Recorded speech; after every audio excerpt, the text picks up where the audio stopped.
Students, എജു പ്ലസിൻ്റെ ഇന്നത്തെ ഒരു ക്ലാസ്സിലേക്ക് എല്ലാവർക്കും വെൽക്കം.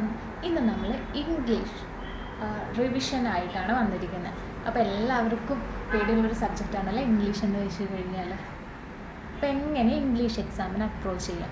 നമുക്ക് ടോട്ടൽ 100 മാർക്കാണ് വരുന്നത്.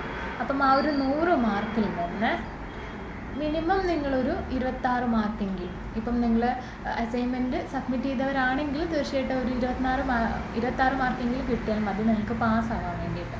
ഓക്കെ അല്ലേ? അപ്പോൾ അതെങ്ങനെയെങ്കിലും എയിം ചെയ്തിട്ട് പഠിക്കാം നമുക്ക്.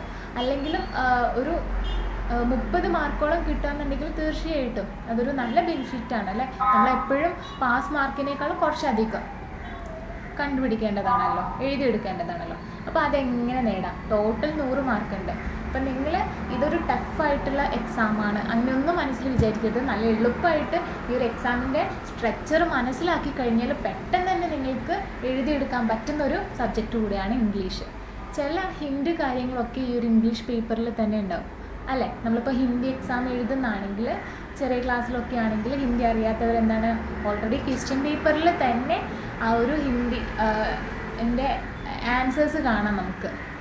അതായത് ഒന്നാമത്തെ ക്വസ്റ്റ്യന് ചോദിച്ചതിൻ്റെ ആൻസർ എന്താണ്, ഒരു 10ാമത്തെ ക്വസ്റ്റ്യനിൽ അതിൻ്റെ ആ ഒരു ക്വസ്റ്റ്യനിൽ തന്നെ ഉണ്ടാവും. അങ്ങനെ അത് ഇങ്ങനെ മാറ്റിമറിച്ച് എഴുതുന്ന ഒരു രീതിയിൽ. അപ്പം ഇംഗ്ലീഷിൻ്റെ കേസിലും ഏകദേശം ആ ഒരു ടൈപ്പൊക്കെ നമുക്ക് ഇതിൽ ഉപയോഗപ്പെടുത്താവുന്നതാണ്. അപ്പോൾ ഇംഗ്ലീഷ് എങ്ങനെയാണെന്ന് നമുക്ക് മനസ്സിലാക്കാം. ആദ്യം നമുക്ക് വരുന്നത് വെയിറ്റേജ് നോക്കാം എങ്ങനെയാണ്. ഇതിപ്പം ഇംഗ്ലീഷ് 10th ഈ ഒരു ഇംഗ്ലീഷിൽ comprehension and vocabulary non prescribed text ഇവിടുന്ന് 15 മാർക്കാണ് വരുന്നത്. അപ്പോൾ കോംപ്രഹെൻഷൻ, അതായത് നിങ്ങൾക്കൊരു പാസേജ് തരും അല്ലെങ്കിൽ ഒരു പാരഗ്രാഫ് തരും, ഇംഗ്ലീഷിൻ്റെ പാരഗ്രാഫ്. അത് എവിടെ നിന്നുള്ളതാണ്? നോൺ പ്രിസ്ക്രൈബ്ഡ് ടെക്സ്റ്റിലുള്ളത്. അതായത് പുറത്ത് നിന്നിട്ട് ഒരു പാരഗ്രാഫ്, നമ്മൾ ഇതുവരെ പഠിച്ച ചാപ്റ്റേഴ്സ് ഒന്നായിരിക്കില്ല, പുറത്ത് നിന്ന്. അത് ഈസി ആയിട്ടുള്ള ചാപ്റ്റേഴ്സാണല്ലോ. 10th ലെവലിൽ നോക്കുന്നതാണെങ്കിൽ ഭയങ്കര ഈസി ആയിരിക്കും. പെട്ടെന്ന് തന്നെ വായിച്ചു കഴിഞ്ഞാൽ മനസ്സിലാക്കി എടുക്കാൻ പറ്റുന്ന രീതിയിലായിരിക്കും അവർ തരുന്ന ആ ഒരു പാസേജ്. അപ്പോൾ അത് മനസ്സിലാക്കി കോംപ്രഹെൻഡ് ചെയ്തിട്ട് നിങ്ങളതിന് ആൻസർ ചെയ്യണം. ഒരു 3-4 ക്വസ്റ്റ്യൻസ് ഉണ്ടാവും, അതിൻ്റെ സബ് ക്വസ്റ്റ്യൻസ് ആയിട്ടുണ്ടാവും. അപ്പോൾ അത് ആൻസർ ചെയ്യേണ്ടതാണ് ഇട്ടാണ് ഫസ്റ്റ് വരുന്നത്. അതിൽ നിന്ന് എത്ര മാർക്ക് കിട്ടും? 15 മാർക്ക് കിട്ടും. പിന്നെ ഗ്രാമർ സെഷനിൽ 30 മാർക്ക് കിട്ടുന്നുണ്ട്. റൈറ്റിംഗ് സ്കിൽസ് എന്താണ്? റൈറ്റിംഗ് സ്കിൽസ് ഇങ്ങനെ ലെക്ചറോ കാര്യങ്ങളൊക്കെ എഴുതുന്നതാണെങ്കിലും അല്ലെങ്കിൽ പാരഗ്രാഫിൽ തന്നെ ക്വസ്റ്റ്യൻ വന്നു കഴിഞ്ഞാൽ അതിന് എടുത്തെഴുതുന്ന രീതിയിലൊക്കെ വരുന്ന റൈറ്റിംഗ് സ്കിൽസ്. അപ്പോൾ അതിന് 25 മാർക്കാണ് വരുന്നത്. ഇനി നമ്മൾ പഠിച്ച പാഠത്തിൽ നിന്ന് 30 മാർക്കിനാണ് വരുന്നത്. Prescribed text in the book, അതായത് ടെക്സ്റ്റ് ബുക്കിൽ എന്താണോ ഏതൊക്കെ ചാപ്റ്റേഴ്സ് പഠിച്ചിട്ടുണ്ടോ അതിൽ നിന്ന് ഡയറക്റ്റ് ആയിട്ടുള്ള ക്വസ്റ്റ്യൻസ് ചോദിക്കുന്നത്. അപ്പോൾ ഇത് ടോട്ടൽ എത്ര മാർക്ക് വരുന്നത്? 100 മാർക്കാണ് വരുന്നത്. അപ്പോൾ എന്തൊക്കെ കാര്യങ്ങൾ നിങ്ങൾ പഠിച്ചിരിക്കണം? മെയിൻലി നമുക്ക് നമ്മുടെ ടെക്സ്റ്റ് ബുക്കിലുള്ള കാര്യങ്ങൾ അറിഞ്ഞിരിക്കേണ്ടതായിട്ടുണ്ട് അല്ലേ. അപ്പോൾ കഥ അറിയണം, കവിത എന്താണെന്ന് അറിയണം. അപ്പോൾ അത് നിർബന്ധമായിട്ടും ഇവിടുന്ന് 30 മാർക്കാണ് വരുന്നത്. ഒരു 20 മാർക്കെങ്കിലും ഇവിടുന്ന് വാങ്ങാൻ നിങ്ങൾ ശ്രമിക്കണം. പിന്നെ നിങ്ങൾക്ക് ഈസി ആയിട്ടൊന്ന് ചെയ്യാൻ പറ്റുന്നത് comprehension and vocabulary non prescribed text. അതായത് ഇവിടുന്ന് നമുക്കുണ്ടല്ലോ, ഇവിടുന്ന് ഒരു 10 മാർക്ക് നമുക്ക് വാങ്ങിച്ചെടുക്കാൻ പറ്റും. ആ ഒരു പാസേജ് നന്നായിട്ട് വായിക്കുന്നവർക്ക് അതെങ്ങനെയാണ് പാസേജ് വായിച്ചു കഴിഞ്ഞാൽ ആൻസർ ചെയ്യേണ്ടത് നമുക്കൊരു സാമ്പിൾ ക്വസ്റ്റ്യൻസ് ഒക്കെ വെച്ചിട്ട് മനസ്സിലാക്കിയെടുക്കാം കേട്ടോ. പിന്നെ വരുന്നത് ഗ്രാമർ സെഷനിലാണ്. ഗ്രാമർ സെഷനിൽ നമുക്കൊരു 5 മാർക്കോളം കിട്ടും. നിങ്ങളൊന്ന് ജസ്റ്റ് ഒന്ന് ശ്രദ്ധിച്ച് നിന്ന് കഴിഞ്ഞാൽ തന്നെ ഗ്രാമർ സെഷനിൽ കിട്ടുന്നതായിരിക്കും കേട്ടോ. ഇനി വരുന്നത് റൈറ്റിംഗ് സ്കില്ല്. റൈറ്റിംഗ് സ്കിൽ എന്ന് വെച്ച് കഴിഞ്ഞാൽ ലെറ്റേഴ്സ് കാര്യങ്ങളൊക്കെ എഴുതുന്ന ആ ഒരു ഫോമാറ്റിലാണെങ്കിൽ അവിടെ നിന്ന് നമുക്ക് വേണമെങ്കിൽ ഒരു 10 മാർക്ക് എന്താണ് മിനിമം തോതാണ് കേട്ടോ ഞാൻ പറയുന്നത്. അപ്പോൾ ഇത്രയും കാര്യങ്ങൾ ടോട്ടൽ എത്ര നമുക്ക് കിട്ടുക? 20, 10, 30, 40 പ്ലസ് 45 മാർക്ക് കിട്ടി. അപ്പോൾ എന്താണ് നമ്മൾ ആവറേജിൻ്റെ എത്ര 50% മാർക്കിൻ്റെ അവിടെ എത്താനായില്ലേ. 45ഓളം മാർക്ക് നമുക്ക് കിട്ടുന്നതായിരിക്കും. അപ്പോൾ എന്നാലും ചിലർക്ക് കോൺഫിഡൻ്റ് ഒന്നും ഉണ്ടാവില്ല, എന്തായാലും 45 കിട്ടില്ല. മിനിമം നിങ്ങൾക്കൊരു 30 മാർക്കെങ്കിലും നേടിയെടുക്കാനുള്ള വക നമ്മുടെ ഈ ഒരു ഇംഗ്ലീഷിൽ നിന്ന് തീർച്ചയായിട്ടും കിട്ടും. അപ്പം നമ്മൾ പറയുന്ന പോലെ തന്നെ പഠിച്ചു പോയാൽ മതി. ഓക്കെ, അപ്പോൾ നിങ്ങൾ നെക്സ്റ്റ് നോക്കിയാൽ മതി level of the questions paper. എന്താ difficulty level of the question paper, എങ്ങനെയാണ് ക്വസ്റ്റ്യൻ പേപ്പറിൻ്റെ ഡിഫിക്കൽട്ടി ലെവൽ. ടോട്ടൽ 100 മാർക്കുള്ളതിൽ 20 മാർക്ക് മാത്രമാണ് എന്താണ് ഡിഫിക്കൽട്ടായിട്ടുള്ള ക്വസ്റ്റ്യൻസ് ഉണ്ടാവുള്ളൂ. അതൊക്കെ അധികം പോകുന്നത് ഗ്രാമർ സെഷനിലായിരിക്കും പോകുന്നത്. പിന്നെ റൈറ്റിംഗ് സ്കില്ലിൽ എന്തെങ്കിലും എഴുതാൻ പറ്റുന്നത്, അല്ലെങ്കിൽ ആവറേജ് എന്താ 45% ആവറേജ് ആണ്. ഞാനിപ്പം പറഞ്ഞ കാര്യങ്ങൾ നോക്കൂ, 45% വന്നല്ലേ 45 മാർക്കിന് എഴുതുന്നത്. അപ്പോൾ എന്താണ്, ഇത് ആവറേജ് ആണ്. അപ്പോൾ എല്ലാവർക്കും ആവറേജ് മാർക്കെങ്കിലും നേടാം. ഇനി ഈസി ലെവൽ ഓഫ് ക്വസ്റ്റ്യൻസ് 35ഓളം ഈസി ലെവൽ ഓഫ് ക്വസ്റ്റ്യൻസ് അവരിടും. ഒന്നും അല്ലെങ്കിൽ നമുക്ക് പാസ്സാവാൻ വേണ്ടിയിട്ട് ഈ ഒരു 35 മാർക്ക് മാത്രം മതി. ഓക്കെ, അപ്പം നല്ല കൂളായിട്ട് തന്നെ എക്സാമിന് അപ്രോച്ച് ചെയ്യുക. അത് മാത്രമേ നിങ്ങൾ ചെയ്യേണ്ടതുള്ളൂ. തീർച്ചയായിട്ടും നിങ്ങൾക്ക് ഒരു മിനിമം ഒരു 26 അബോവ്, ഒരു 13 അടുത്ത് എത്താനുള്ള മാർക്ക് എന്തായാലും നന്നായിട്ട് തന്നെ ഈ ഒരു സാമ്പിൾ ക്വസ്റ്റ്യൻസ് ഒക്കെ ചെയ്ത് പഠിച്ച് പോകുമ്പോൾ തന്നെ നിങ്ങൾക്ക് അറ്റൈൻ ചെയ്യാൻ പറ്റുന്നതായിരിക്കും കേട്ടോ. ആ ഒരു രീതിയിൽ എക്സാമിന് അപ്രോച്ച് ചെയ്ത് കഴിഞ്ഞാൽ മാത്രം മതി നിങ്ങൾ. ഓക്കെ അല്ലേ? അപ്പോൾ നമുക്കൊരു സാമ്പിൾ ക്വസ്റ്റ്യൻ എങ്ങനെയാണ് ഇംഗ്ലീഷിൽ വരുന്നതെന്ന് നോക്കാം. സാമ്പിൾ ക്വസ്റ്റ്യൻ ആണ് ഇവിടെ കൊടുത്തിരിക്കുന്നത്. മാക്സിമം മാർക്ക് വരുന്നത് 100 ആണ്. 3 hours നമുക്കുണ്ട്. ധാരാളം തന്നെയാണ് ഈ ഒരു 3 hours വരുന്നത് അല്ലേ. ചിലപ്പോൾ ഇൻ കേസ് അത് നമുക്ക് ഈ ഒരു 3 hoursൻ്റെ ഉള്ളിൽ തന്നെ പെട്ടെന്ന് നിങ്ങൾക്ക് എഴുതിയെടുക്കാൻ പറ്റുന്നതായിട്ടേ ഉള്ളൂ ഒരു ഇംഗ്ലീഷ് ക്വസ്റ്റ്യൻസ്. ഓക്കെ, ഇതിൽ 35 ക്വസ്റ്റ്യൻസ് വരുന്നുണ്ട്. എന്താണ്, ഡിവൈഡഡ് ഇൻറ്റു 2 parts, 2 പാർട്ടായിട്ടാണ് വരുന്നത്. പാർട്ട് എയും പാർട്ട് ബിയും ആണ് കേട്ടോ. അതിൻ്റെ സബ് ഡിവിഷൻ ഉണ്ട്, സെക്ഷൻസ്, പല സെക്ഷൻസും ഉണ്ട്. സെക്ഷൻ ഡി വരെയൊക്കെ ഉണ്ട്. അപ്പോൾ അത് നമുക്ക് നോക്കാം എങ്ങനെയാണ് ക്വസ്റ്റ്യൻ്റെ ആ ഒരു പാറ്റേൺ വരുന്നതെന്ന്. അപ്പോൾ ഇതിലെന്താ ഇവർ പറയുന്നത്, 1 മുതൽ 16 വരെ 1 മാർക്കാണ് ക്യാരി ചെയ്യുന്നത്. അതിൽ ട്രൂ ഓർ ഫോൾസ് ഉണ്ടാവാം, MCQ മൾട്ടിപ്പിൾ ചോയ്സ് ക്വസ്റ്റ്യൻ ഉണ്ടാവാം, മാച്ച് ദി കോളം ഉണ്ടാവാം, 1 വേർഡ് ആൻസർ ടൈപ്പ് ഒക്കെ ഉണ്ടാവാം. ഇനി 17 മുതൽ 20 വരെയും 22, 24, 25, 29 മുതൽ 34 വരെയുള്ള ക്വസ്റ്റ്യൻസ്. അതെന്താണ്, വെരി ഷോർട്ട് ആൻസേഴ്സ് ആയിരിക്കും, 2 മാർക്കായിരിക്കും കിട്ടുന്നത്. ഇനി 26, 35 ക്വസ്റ്റ്യൻസ് ഷോർട്ട് ആൻസർ ടൈപ്പ് തന്നെ 3 മാർക്കിന് എഴുതാൻ പറ്റുന്ന രീതിയിൽ. എത്രയുണ്ട്, 40 വേർഡിന് മുകളിൽ എഴുതേണ്ട ആവശ്യമില്ല, അതിന് താഴെയുള്ളതായിരിക്കും എഴുതേണ്ടത്. അത് ഇനി 21ാമത്തെ, 27ാമത്തെ, 28ാമത്തെ ക്വസ്റ്റ്യൻസ് 4 മാർക്ക് വീതമായിരിക്കും അതിന് കിട്ടുന്നത്. ആൻഡ് ഫൈനൽ വരുന്നത് 23rd ക്വസ്റ്റ്യന് 6 മാർക്കായിരിക്കും വരുന്നത്. ഓക്കെ, അപ്പോൾ അത് നിങ്ങൾക്ക് പറ്റുന്ന രീതിയിൽ എഴുതി വെച്ചാൽ മതി. ഇംഗ്ലീഷ് ആണല്ലോ, അപ്പോൾ നിങ്ങൾക്ക് എന്താണോ പറയുന്നത് ആ ഒരു രീതിയിലേക്ക് എഴുതിയാൽ മതി. നമുക്ക് സാമ്പിൾ ക്വസ്റ്റ്യൻ ഒന്ന് നോക്കിയാലോ എങ്ങനെയൊക്കെയാണ് വരുന്നതെന്ന്. അപ്പോൾ നമ്മൾ പറഞ്ഞിട്ടുണ്ട് ടോട്ടൽ 35 ക്വസ്റ്റ്യൻ ആണല്ലേ ഉള്ളത്, അതിൽ 2 പാർട്ട് തന്നെ. അപ്പോൾ ഫസ്റ്റ് നമ്മൾ പറയുന്നത് പാർട്ട് എനെ കുറിച്ചിട്ടാണ്. ഇതിൽ എല്ലാ ക്വസ്റ്റ്യൻസും പാർട്ട് എ ആണെങ്കിലും പാർട്ട് ബി ആണെങ്കിലും ക്വസ്റ്റ്യൻസ് ഒക്കെ എന്താണ്, കമ്പൽസറി ആണ്, നിർബന്ധമായിട്ടും എഴുതണം. എന്നാലേ നമുക്ക് നമ്മൾ നേരത്തെ കുറച്ച് മുൻപേ പറഞ്ഞു വെച്ച കാര്യങ്ങളുണ്ടല്ലോ, 30 മാർക്കോളം നേടാം അല്ലെങ്കിൽ 45 മാർക്കോളം നേടാം എന്നുള്ളത്. അപ്പോൾ എല്ലാ ക്വസ്റ്റ്യൻസും എന്തെങ്കിലും രീതിയിൽ അറ്റൻഡ് ചെയ്ത് പോയി കഴിഞ്ഞാൽ ബൈ ചാൻസ് നിങ്ങൾക്ക് എന്താണ് 30-ൽ കൂടുതൽ മാർക്ക് നേടാൻ പറ്റുന്നതായിരിക്കും. ഓക്കെ അല്ലേ? അപ്പോൾ ഫസ്റ്റ് പാർട്ട് എ വരുന്നതുണ്ടല്ലോ, സെക്ഷൻ എ ആണ്. പാർട്ട് എയിൽ സെക്ഷൻ എ നിങ്ങൾ ശ്രദ്ധിച്ചോ, പാർട്ട് എയും പാർട്ട് ബിയും ആണ് നമുക്കുള്ളത്, എ ആൻഡ് പാർട്ട് ബി. ഇതിൽ സെക്ഷൻ എ എന്ന് പറഞ്ഞിട്ടുണ്ട്, സെക്ഷൻ എ, പിന്നെ ബി പറഞ്ഞിട്ടുണ്ട്, സി, ഡി. ഇവിടെ എ എന്ന് വെച്ച് കഴിഞ്ഞാൽ റീഡിംഗ് ആണ്, ബി എന്ന് വെച്ച് കഴിഞ്ഞാൽ റൈറ്റിംഗ് വരുന്നു, സി ഗ്രാമർ, ആൻഡ് ഡി എന്ന് വെച്ച് കഴിഞ്ഞാൽ നമ്മുടെ ടെക്സ്റ്റിലുള്ള പ്രിസ്ക്രൈബ് ചെയ്തിട്ടുള്ള ടെക്സ്റ്റിലുള്ള നമ്മുടെ ടെക്സ്റ്റിൽ എന്താണോ കോണ്ടെക്സ്റ്റ് ഉള്ളത് അതാണ് കേട്ടോ ഡിയിൽ വരുന്നത്. ഓക്കെ അല്ലേ? അതേപോലെ തന്നെ സെയിം തന്നെയാണ് പാർട്ട് ബിയിലും വരുന്നത്. അപ്പോൾ ഹോൾ ടോട്ടലാണ് നമുക്ക് 35 ക്വസ്റ്റ്യൻസ് ഉള്ളത്. അപ്പം നമുക്ക് നോക്കാം, ഞാൻ കൺഫ്യൂസ്ഡ് ചെയ്യുന്നില്ല, ക്വസ്റ്റ്യൻസ് കണ്ടാൽ നിങ്ങൾക്ക് മനസ്സിലാവുന്നതായിരിക്കും. അപ്പോൾ ഇവിടെ സെക്ഷൻ എയിൽ ഫസ്റ്റ് നമ്മൾ എന്താണ്, റീഡിംഗ് ആണല്ലേ, കോംപ്രഹെൻഡ് ചെയ്യണം, അണ്ടർസ്റ്റാൻഡ് ചെയ്യണം ഇതിലെന്താണ് കൊടുത്തിരിക്കുന്ന കാര്യങ്ങളൊക്കെ. നല്ല ഈസി ആയിട്ടുള്ള പാസേജ് ആയിരിക്കും കേട്ടോ കിട്ടുന്നത്. 10th ലെവലാണല്ലോ നിങ്ങൾ എഴുതുന്നത്. അപ്പോൾ അത് ഈ ഒരു പാസേജിൻ്റെ ഒക്കെ പ്രത്യേകത എന്ന് വെച്ച് കഴിഞ്ഞാൽ 2 തവണ അല്ലെങ്കിൽ 3 തവണ വായിക്കണം. നിങ്ങൾ ഒറ്റ തവണ തന്നെ വായിക്കുമ്പോൾ മനസ്സിരുത്തിയിട്ട് വായിക്കാൻ നോക്കണം. അതാണ് മെയിനായിട്ട് ചെയ്യേണ്ട കാര്യം. കാരണം ഡയറക്റ്റ് ക്വസ്റ്റ്യൻസ് ചോദിക്കാം, ഇതിൻ്റെ ചില ലൈൻസ് തന്നെ അവരെടുത്ത് ചോദിക്കാം, ഇത് ട്രൂ ഓർ ഫോൾസ് ആണോ, അല്ലെങ്കിൽ ചിലത് പറയും ഇവിടെ നിന്ന് ഇവരെന്താണ് ഈ ഒരു ലൈനിൽ പറയുന്ന കാര്യങ്ങളൊക്കെ മനസ്സിലാക്കണം എന്നുണ്ടെങ്കിൽ അത് നന്നായിട്ട് വായിക്കണം പാസേജ്. എനിക്കൊന്നും മനസ്സിലാവുന്നില്ല എന്ന് പറഞ്ഞ് വായിച്ചു കഴിഞ്ഞാൽ ഒട്ടും നിങ്ങൾക്ക് കിട്ടത്തില്ല. ചെയ്യേണ്ടത് എന്താ, എനിക്ക് മനസ്സിലാകും, എന്തായാലും എക്സാം അറ്റൻഡ് ചെയ്യാനുള്ളത്, ആ ഒരു മൈൻഡ് സെറ്റിൽ പോയിട്ട് വായിച്ചാൽ മതി, തീർച്ചയായിട്ടും ആൻസർ ചെയ്യാൻ പറ്റുന്നതായിരിക്കും. അപ്പം നമുക്ക് ഈ ഒരു സെക്ഷൻ എ റീഡിംഗ് ഒന്ന് നോക്കാം. In a city never mind what it was called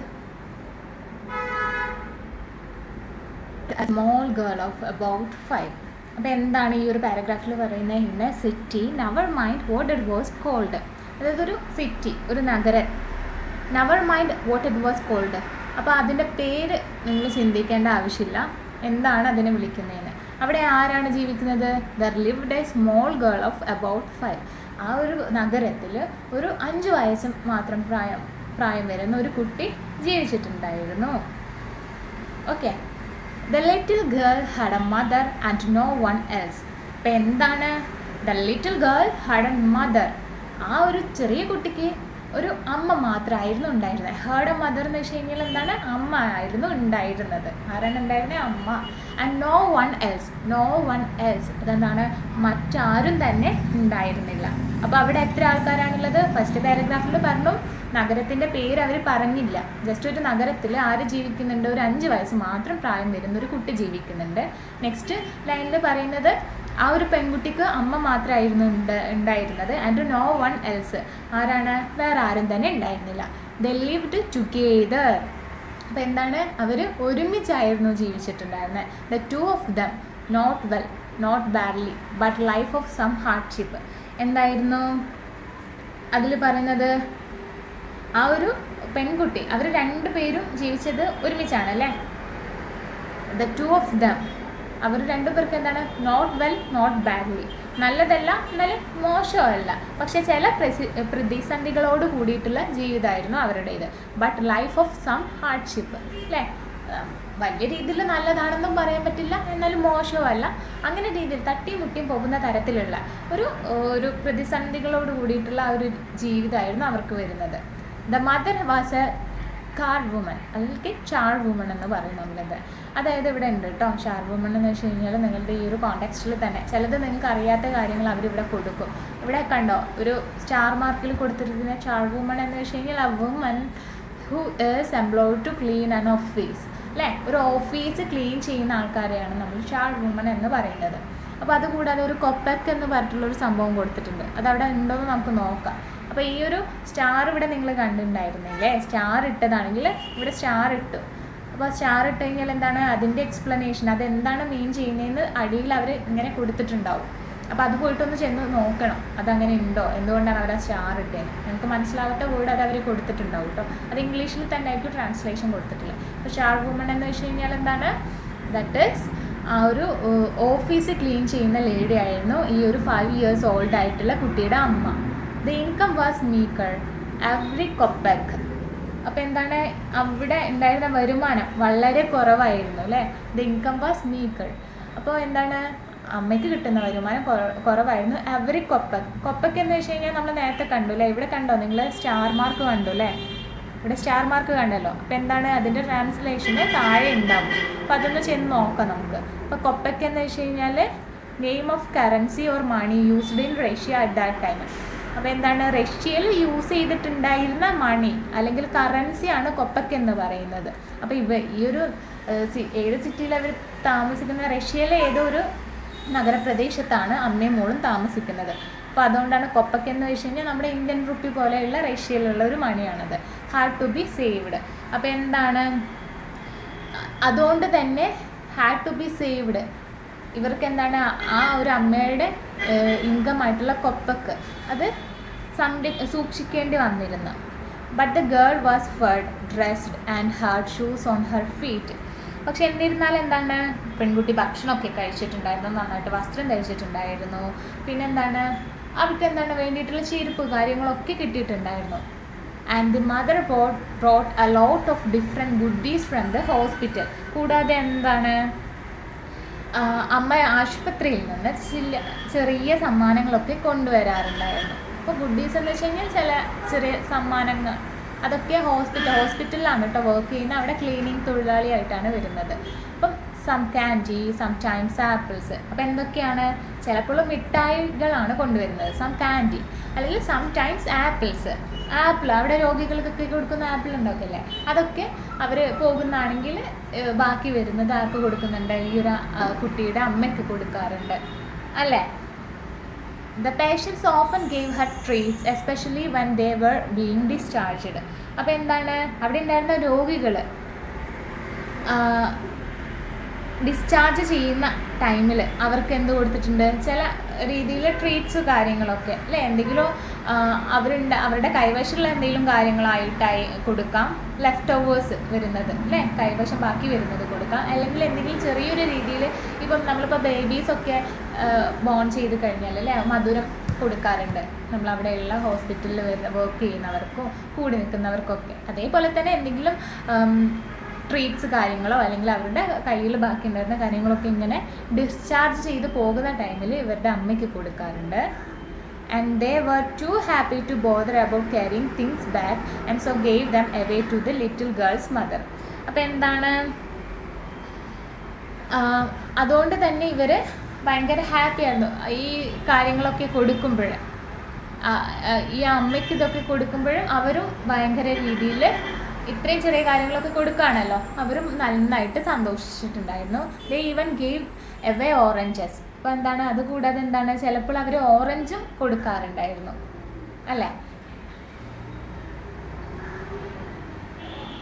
but patients who had oranges to give away were few and far between.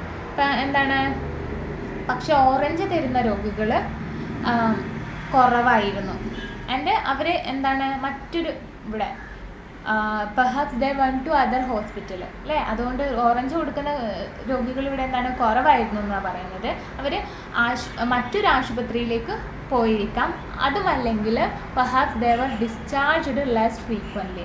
എന്താണ്, അവരിൽ കുറച്ച് പേര് മാത്രമേ ഡിസ്ചാർജ് ചെയ്യപ്പെട്ടത്, അതുകൊണ്ടും ആവാം. അപ്പം ഓറഞ്ച് കൊടുക്കുന്ന പേഷ്യൻസ് ഒക്കെ ഉണ്ടായിരുന്നു ഇവിടുന്ന്. Okay, anyhow this has nothing to do with oranges.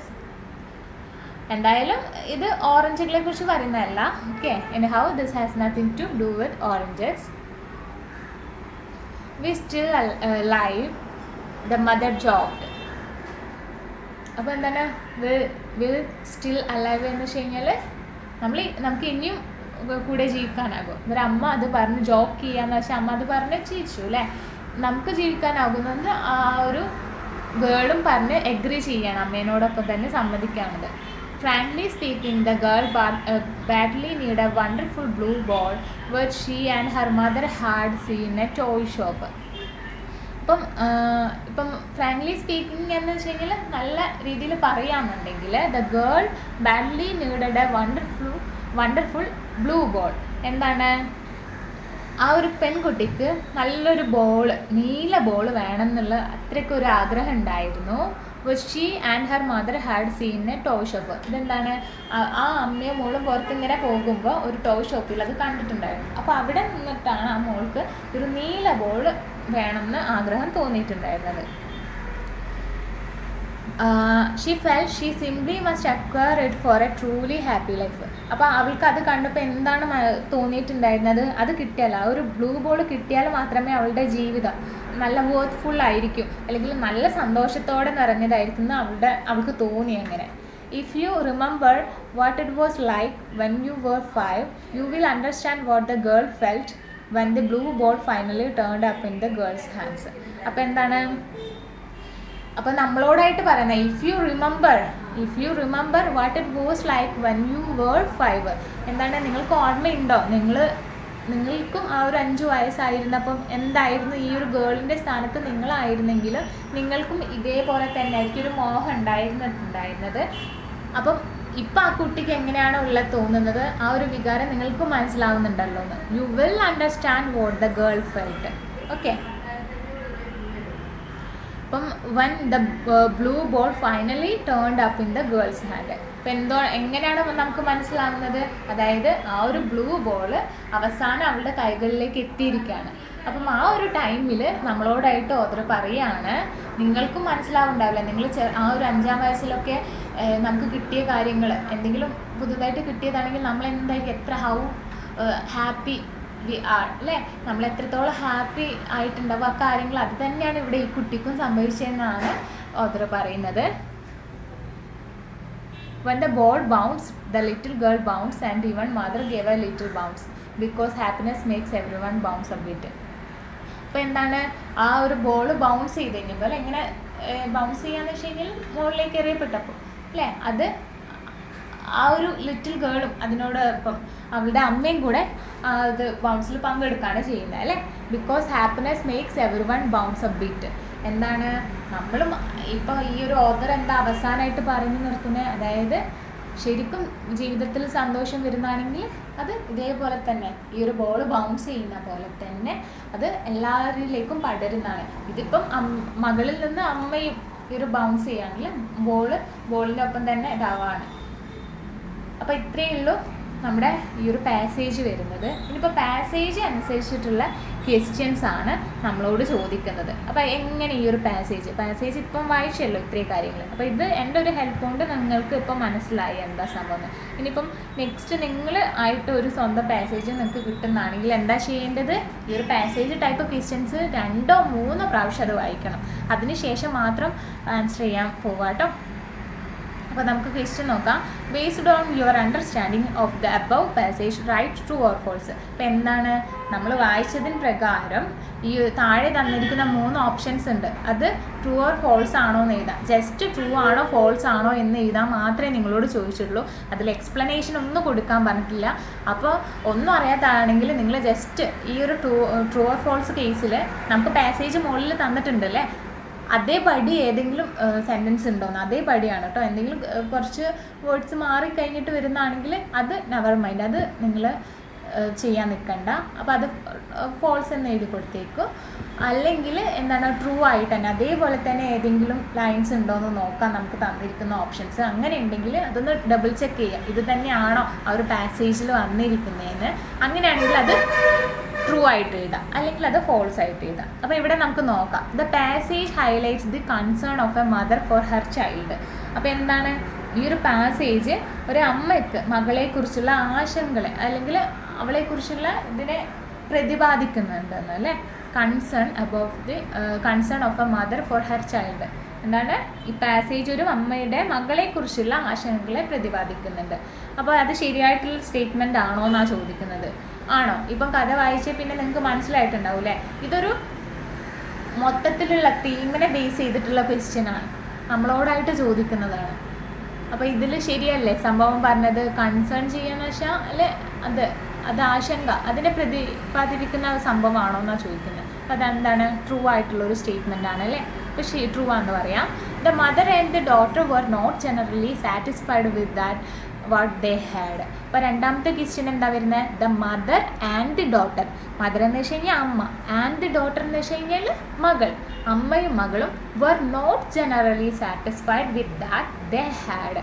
എന്താണ് അമ്മയും മകളും തങ്ങൾക്ക് ഉണ്ടായിരുന്നതിൽ were not generally satisfied with that they had. With that they had എന്ന് വെച്ച് കഴിഞ്ഞാലാണ് തങ്ങൾക്കുണ്ടായതിൽ എന്താണ് സാറ്റിസ്ഫൈഡ് ആയിരുന്നില്ല, സന്തോഷിച്ചിരുന്നില്ല എന്ന് പറയുന്നത്. ഇതാണ് ഈ ഒരു സ്റ്റേറ്റ്മെൻറ്റ്. ഒന്നും കൂടെ വായിക്കാം. The mother and daughter were not generally satisfied with that they had. Okay, അപ്പം ഇതാണ് ഓപ്ഷൻസ് തന്നിട്ടുള്ളത്. ഇത് ശരിയായിട്ടുള്ള കാര്യമാണോ എന്നാണ് ചോദിച്ചിരിക്കുന്നത്. അപ്പം ഈ ഒരു പാസേജ് വായിച്ചിട്ട് അത് ശരിയായിട്ടുള്ള കാര്യമാണെന്ന് നിങ്ങൾക്ക് തോന്നുന്നുണ്ടോ? ഇല്ല അല്ലേ. ഇതൊരു ഫോൾസ് ആയിട്ടുള്ള സ്റ്റേറ്റ്മെൻ്റ് അല്ലേ വരുന്നത്. കാരണം അവരെ ചെറിയൊരു കാര്യങ്ങളിൽ പോലും അവരെന്താണ് സന്തോഷിച്ചിട്ടുണ്ടായിരുന്നു അല്ലേ. അവർ അത്രയും ഹാർഡ്ഷിപ്പിലാണ്, അതായത് എന്താണ് പ്രതിസന്ധികളോട് ജീവിച്ചിരുന്നാൽ പോലും പക്ഷേ they made the best of their situation അല്ലേ. അപ്പം ഈ ഒരു അമ്മ പറഞ്ഞിട്ടുണ്ടായിരുന്നു അല്ലേ, we will still live indicating the found contentment of all joys അല്ലേ.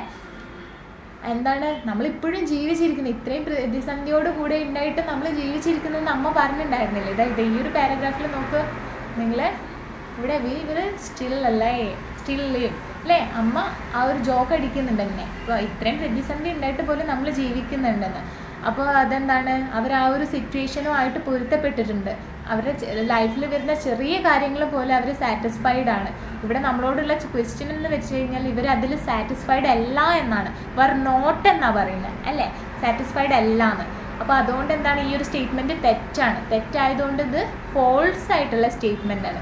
എക്സ്പ്ലനേഷൻ ഒന്നും നിങ്ങൾ കൊടുക്കണ്ട, ജസ്റ്റ് ട്രൂ ഓർ ഫോൾസ് എന്ന് കൊടുത്താൽ മതി. ഓക്കെ അല്ലേ. ഇനി നെക്സ്റ്റ് നോക്കാം. Patients who gave away oranges were less in number because they were discharged less frequently.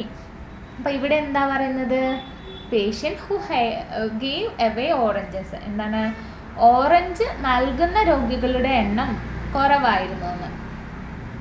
were less in number അല്ലേ, കാരണം എന്താണ്, because they were discharged less frequently. അതായത് അവർ കുറച്ച് ആളുകളെ അവിടുന്ന് ഡിസ്ചാർജ് ചെയ്തിരുന്നുള്ളൂ. ഓക്കെ അല്ലേ. അപ്പോൾ ഇത് ശരിയായിട്ടുള്ള സ്റ്റേറ്റ്മെൻ്റ് ആണോ എന്നാണ് പറയുന്നത്. അപ്പം ഈ സ്റ്റേറ്റ്മെൻ്റ് എന്താണ്, തെറ്റായിട്ടുള്ളൊരു സ്റ്റേറ്റ്മെൻ്റ് ആണ് അല്ലേ ഇവിടെ. പക്ഷേ ഇത് നിങ്ങൾ നോക്കൂ, നിങ്ങൾക്ക് ശരിയാവാം എന്നൊരു കൺഫ്യൂഷൻ ഉണ്ടാവും, ലിറ്റിൽ ബിറ്റ് കൺഫ്യൂഷൻ. കാരണം ഇത് സെയിം നോക്കൂ, ഇവിടെ കാണുന്നുണ്ട് അല്ലേ, ഇവിടെ നോക്കൂ. But patients who had oranges to give away were few and far between. Perhaps they went to other hospital or perhaps they were discharged less frequently. അപ്പം ഈ ഒരു സ്റ്റേറ്റ്മെൻറ്റ് ഇതുമായിട്ട് തട്ടിച്ച് നോക്കുമ്പോൾ കുറച്ച് സാമ്യം വരുന്നുണ്ട്. അപ്പം നിങ്ങൾ ചാടിക്കറി ഇതിലുള്ളതാണ്, അപ്പോൾ എന്നാൽ ഇത് ട്രൂ ആയിരിക്കും എന്ന് പറയും. പക്ഷെ അങ്ങനെയല്ല. അപ്പോൾ ഇത്തരത്തിൽ ക്വസ്റ്റ്യൻസ് വന്നു കഴിഞ്ഞാൽ ഒന്നും കൂടെ ഡബിൾ ചെക്ക് ചെയ്യണം. ഇവിടെയാണ് നിങ്ങൾ ഡബിൾ ചെക്ക് ചെയ്യേണ്ടത്, സെയിം ആയിട്ടുള്ള ലൈൻ എന്തെങ്കിലും കാണുന്നുണ്ടോ എന്ന്. അപ്പോൾ ഇതിൽ കുറച്ച് മാറ്റങ്ങൾ വരുത്തിയിട്ടാണ് നമുക്ക് ഓപ്ഷൻസ് തന്നിരിക്കുന്നത്. അപ്പോൾ അവിടെ നിങ്ങൾ ഒന്നും കൂടെ കെയർ ചെയ്യണം, അത് ശരിയായിട്ടുള്ള സ്റ്റേറ്റ്മെൻ്റ് ആണോ. അപ്പോൾ ഇവിടുന്ന് എന്താ പറയുന്നത്, ഈ ഒരു പാസേജിൽ എന്താ പറയുന്നത്, അവർ perhaps they went to other hospital അല്ലേ, അവർ വേറെ ഹോസ്പിറ്റലിൽ അല്ലെങ്കിൽ അവർ പെട്ടെന്ന് ഡിസ്ചാർജ് ചെയ്ത് പോകുകയാണെങ്കിലാണ് ഓറഞ്ച് നൽകിയിരിക്കുന്ന എണ്ണം കുറവായിരുന്നു എന്ന് പറയാൻ കാരണം. അല്ലാതെ അവിടെ കുറച്ച് ആളുകളെ ഡിസ്ചാർജ് ചെയ്തെന്നുള്ളത് കൊണ്ടല്ല. അപ്പം എന്താണ് സ്റ്റേറ്റ്മെൻറ്റ് ഒന്നും കൂടെ നോക്കണം. ഈ ഒരു സ്റ്റേറ്റ്മെൻറ്റ് എന്താ പറയുന്നത്, patients who had oranges to give away were few and far between. Perhaps they went to other hospital or perhaps they were discharged less frequently. അപ്പം ഈ ഒരു ഓറഞ്ച് കൊടുത്ത ആൾക്കാരെന്താണ്, ചിലപ്പം വേറൊരു ഹോസ്പിറ്റലിൽ പോയത് കൊണ്ടാവാം, അല്ലെങ്കിൽ പെട്ടെന്ന് തന്നെ ഡിസ്ചാർജ് ചെയ്തു പോയത് കൊണ്ടായിരിക്കാം ഈ ഓറഞ്ച് കൊടുക്കുന്ന ആൾക്കാരെ എണ്ണം കുറവ് വന്നത്. അതാണ് ഇവിടെ പറഞ്ഞിരിക്കുന്നത്. എന്നിരുന്നാലും നമ്മുടെ ഇതിൽ എന്താ പറഞ്ഞിരിക്കുന്നത്, ഈ ഒരു ഓപ്ഷനിൽ എന്താ പറഞ്ഞിരിക്കുന്നത്, ഓറഞ്ച് കൊടുത്തിരിക്കുന്ന ആൾക്കാരെ എണ്ണം കുറഞ്ഞത് വെറും ലെസ് ഇൻ നമ്പർ. എന്തുകൊണ്ടാണ് അവർ പറയുന്നത്, ദേ വർ ഡിസ്ചാർജ്ഡ് ലെസ് ഫ്രീക്വൻ്റ്ലി. എന്താണ്, പെട്ടെന്ന് തന്നെ ആളുകളെ ഡിസ്ചാർജ് ചെയ്തുകൊണ്ട് മാത്രമാണെന്നാണ് പറഞ്ഞിരിക്കുന്നത്. അങ്ങനെയാണോ, അല്ല അല്ലേ. അപ്പോൾ അവർ വേറെ സ്ഥലങ്ങളിലേക്ക് പോയതുമാകാം, അങ്ങനെയൊക്കെ പറയുന്നുണ്ട്. അപ്പോൾ ഇതെന്താണ്, ഒരു ഫോൾസ് സ്റ്റേറ്റ്മെൻ്റ് ആണ്. ഓക്കെ. അപ്പോൾ ഈ ഒരു ടൈമിൽ കുറച്ച് കൺഫ്യൂസ്ഡ് ആക്കാം. പക്ഷെ നിങ്ങളൊന്ന് 2 പ്രാവശ്യം ഒന്ന് വായിച്ച് നോക്കിയാൽ മാത്രം മതി അത്. അപ്പോൾ അവിടെ ഡിസൈഡ് ചെയ്ത് ഫോൾസ് ആണോ ട്രൂ ആണോ എന്ന് സ്റ്റേറ്റ്മെൻറ്റ്. ഇനി നെക്സ്റ്റ് ക്വസ്റ്റ്യൻ നമുക്ക് നോക്കാം. പിന്നെ ഉണ്ടല്ലോ, ഈ ഒരു എക്സാമിൻ്റെ ടിപ്പായിട്ട് ഇവിടെ പറഞ്ഞു തരാൻ പറ്റിയത്, നല്ലോണം പാസേജ് വായിക്കാം. കീവേഡ്സ് എന്തെങ്കിലും ഉണ്ടെങ്കിൽ നമ്മളത് നോട്ട് ചെയ്ത് വെക്കാം അല്ലേ. ഇപ്പോൾ ഓറഞ്ചിനെ കുറിച്ച് പറഞ്ഞിട്ടുണ്ട് ചില കീവേഡ്സ്. പിന്നെ എന്തെങ്കിലും ലുക്കിംഗ് ഫോർ സപ്പോർട്ടിങ് ഡീറ്റെയിൽസ്, എന്തെങ്കിലും ഡീറ്റെയിൽസ് ആയിട്ടുള്ള കാര്യങ്ങൾ. നമ്മളിപ്പോൾ ഒരു മനസ്സിലൊരു ആൻസർ ഇതായിരിക്കും എന്ന് മുൻവിധിയോടെ തീരുമാനിച്ച് വെക്കരുത്. അങ്ങനെയാണെങ്കിൽ തീർച്ചയായിട്ടും നിങ്ങൾക്ക് ആൻസറിലേക്ക് എത്താൻ പറ്റത്തില്ല കേട്ടോ. അല്ലാതെ എന്തെങ്കിലും നമുക്ക് നമ്മുടെ ആൻസർ ഓക്കെ ആണെന്ന് പറയുന്ന എന്തെങ്കിലും ഡീറ്റെയിൽസ് നമുക്ക് തന്നിരിക്കുന്ന പാരഗ്രാഫിൽ ഉണ്ടായിരിക്കണം. അങ്ങനെയാണെങ്കിൽ കൺഫേം ചെയ്തോ അതായിരിക്കും അതിൻ്റെ ആൻസറായിട്ട് വരുന്നത്. ഓക്കെ അല്ലേ. അപ്പം അങ്ങനെ തിരഞ്ഞെടുക്കാൻ നോക്കണം. ഇനി രണ്ടാമത്തെ ക്വസ്റ്റ്യൻ നമുക്ക് നോക്കാം.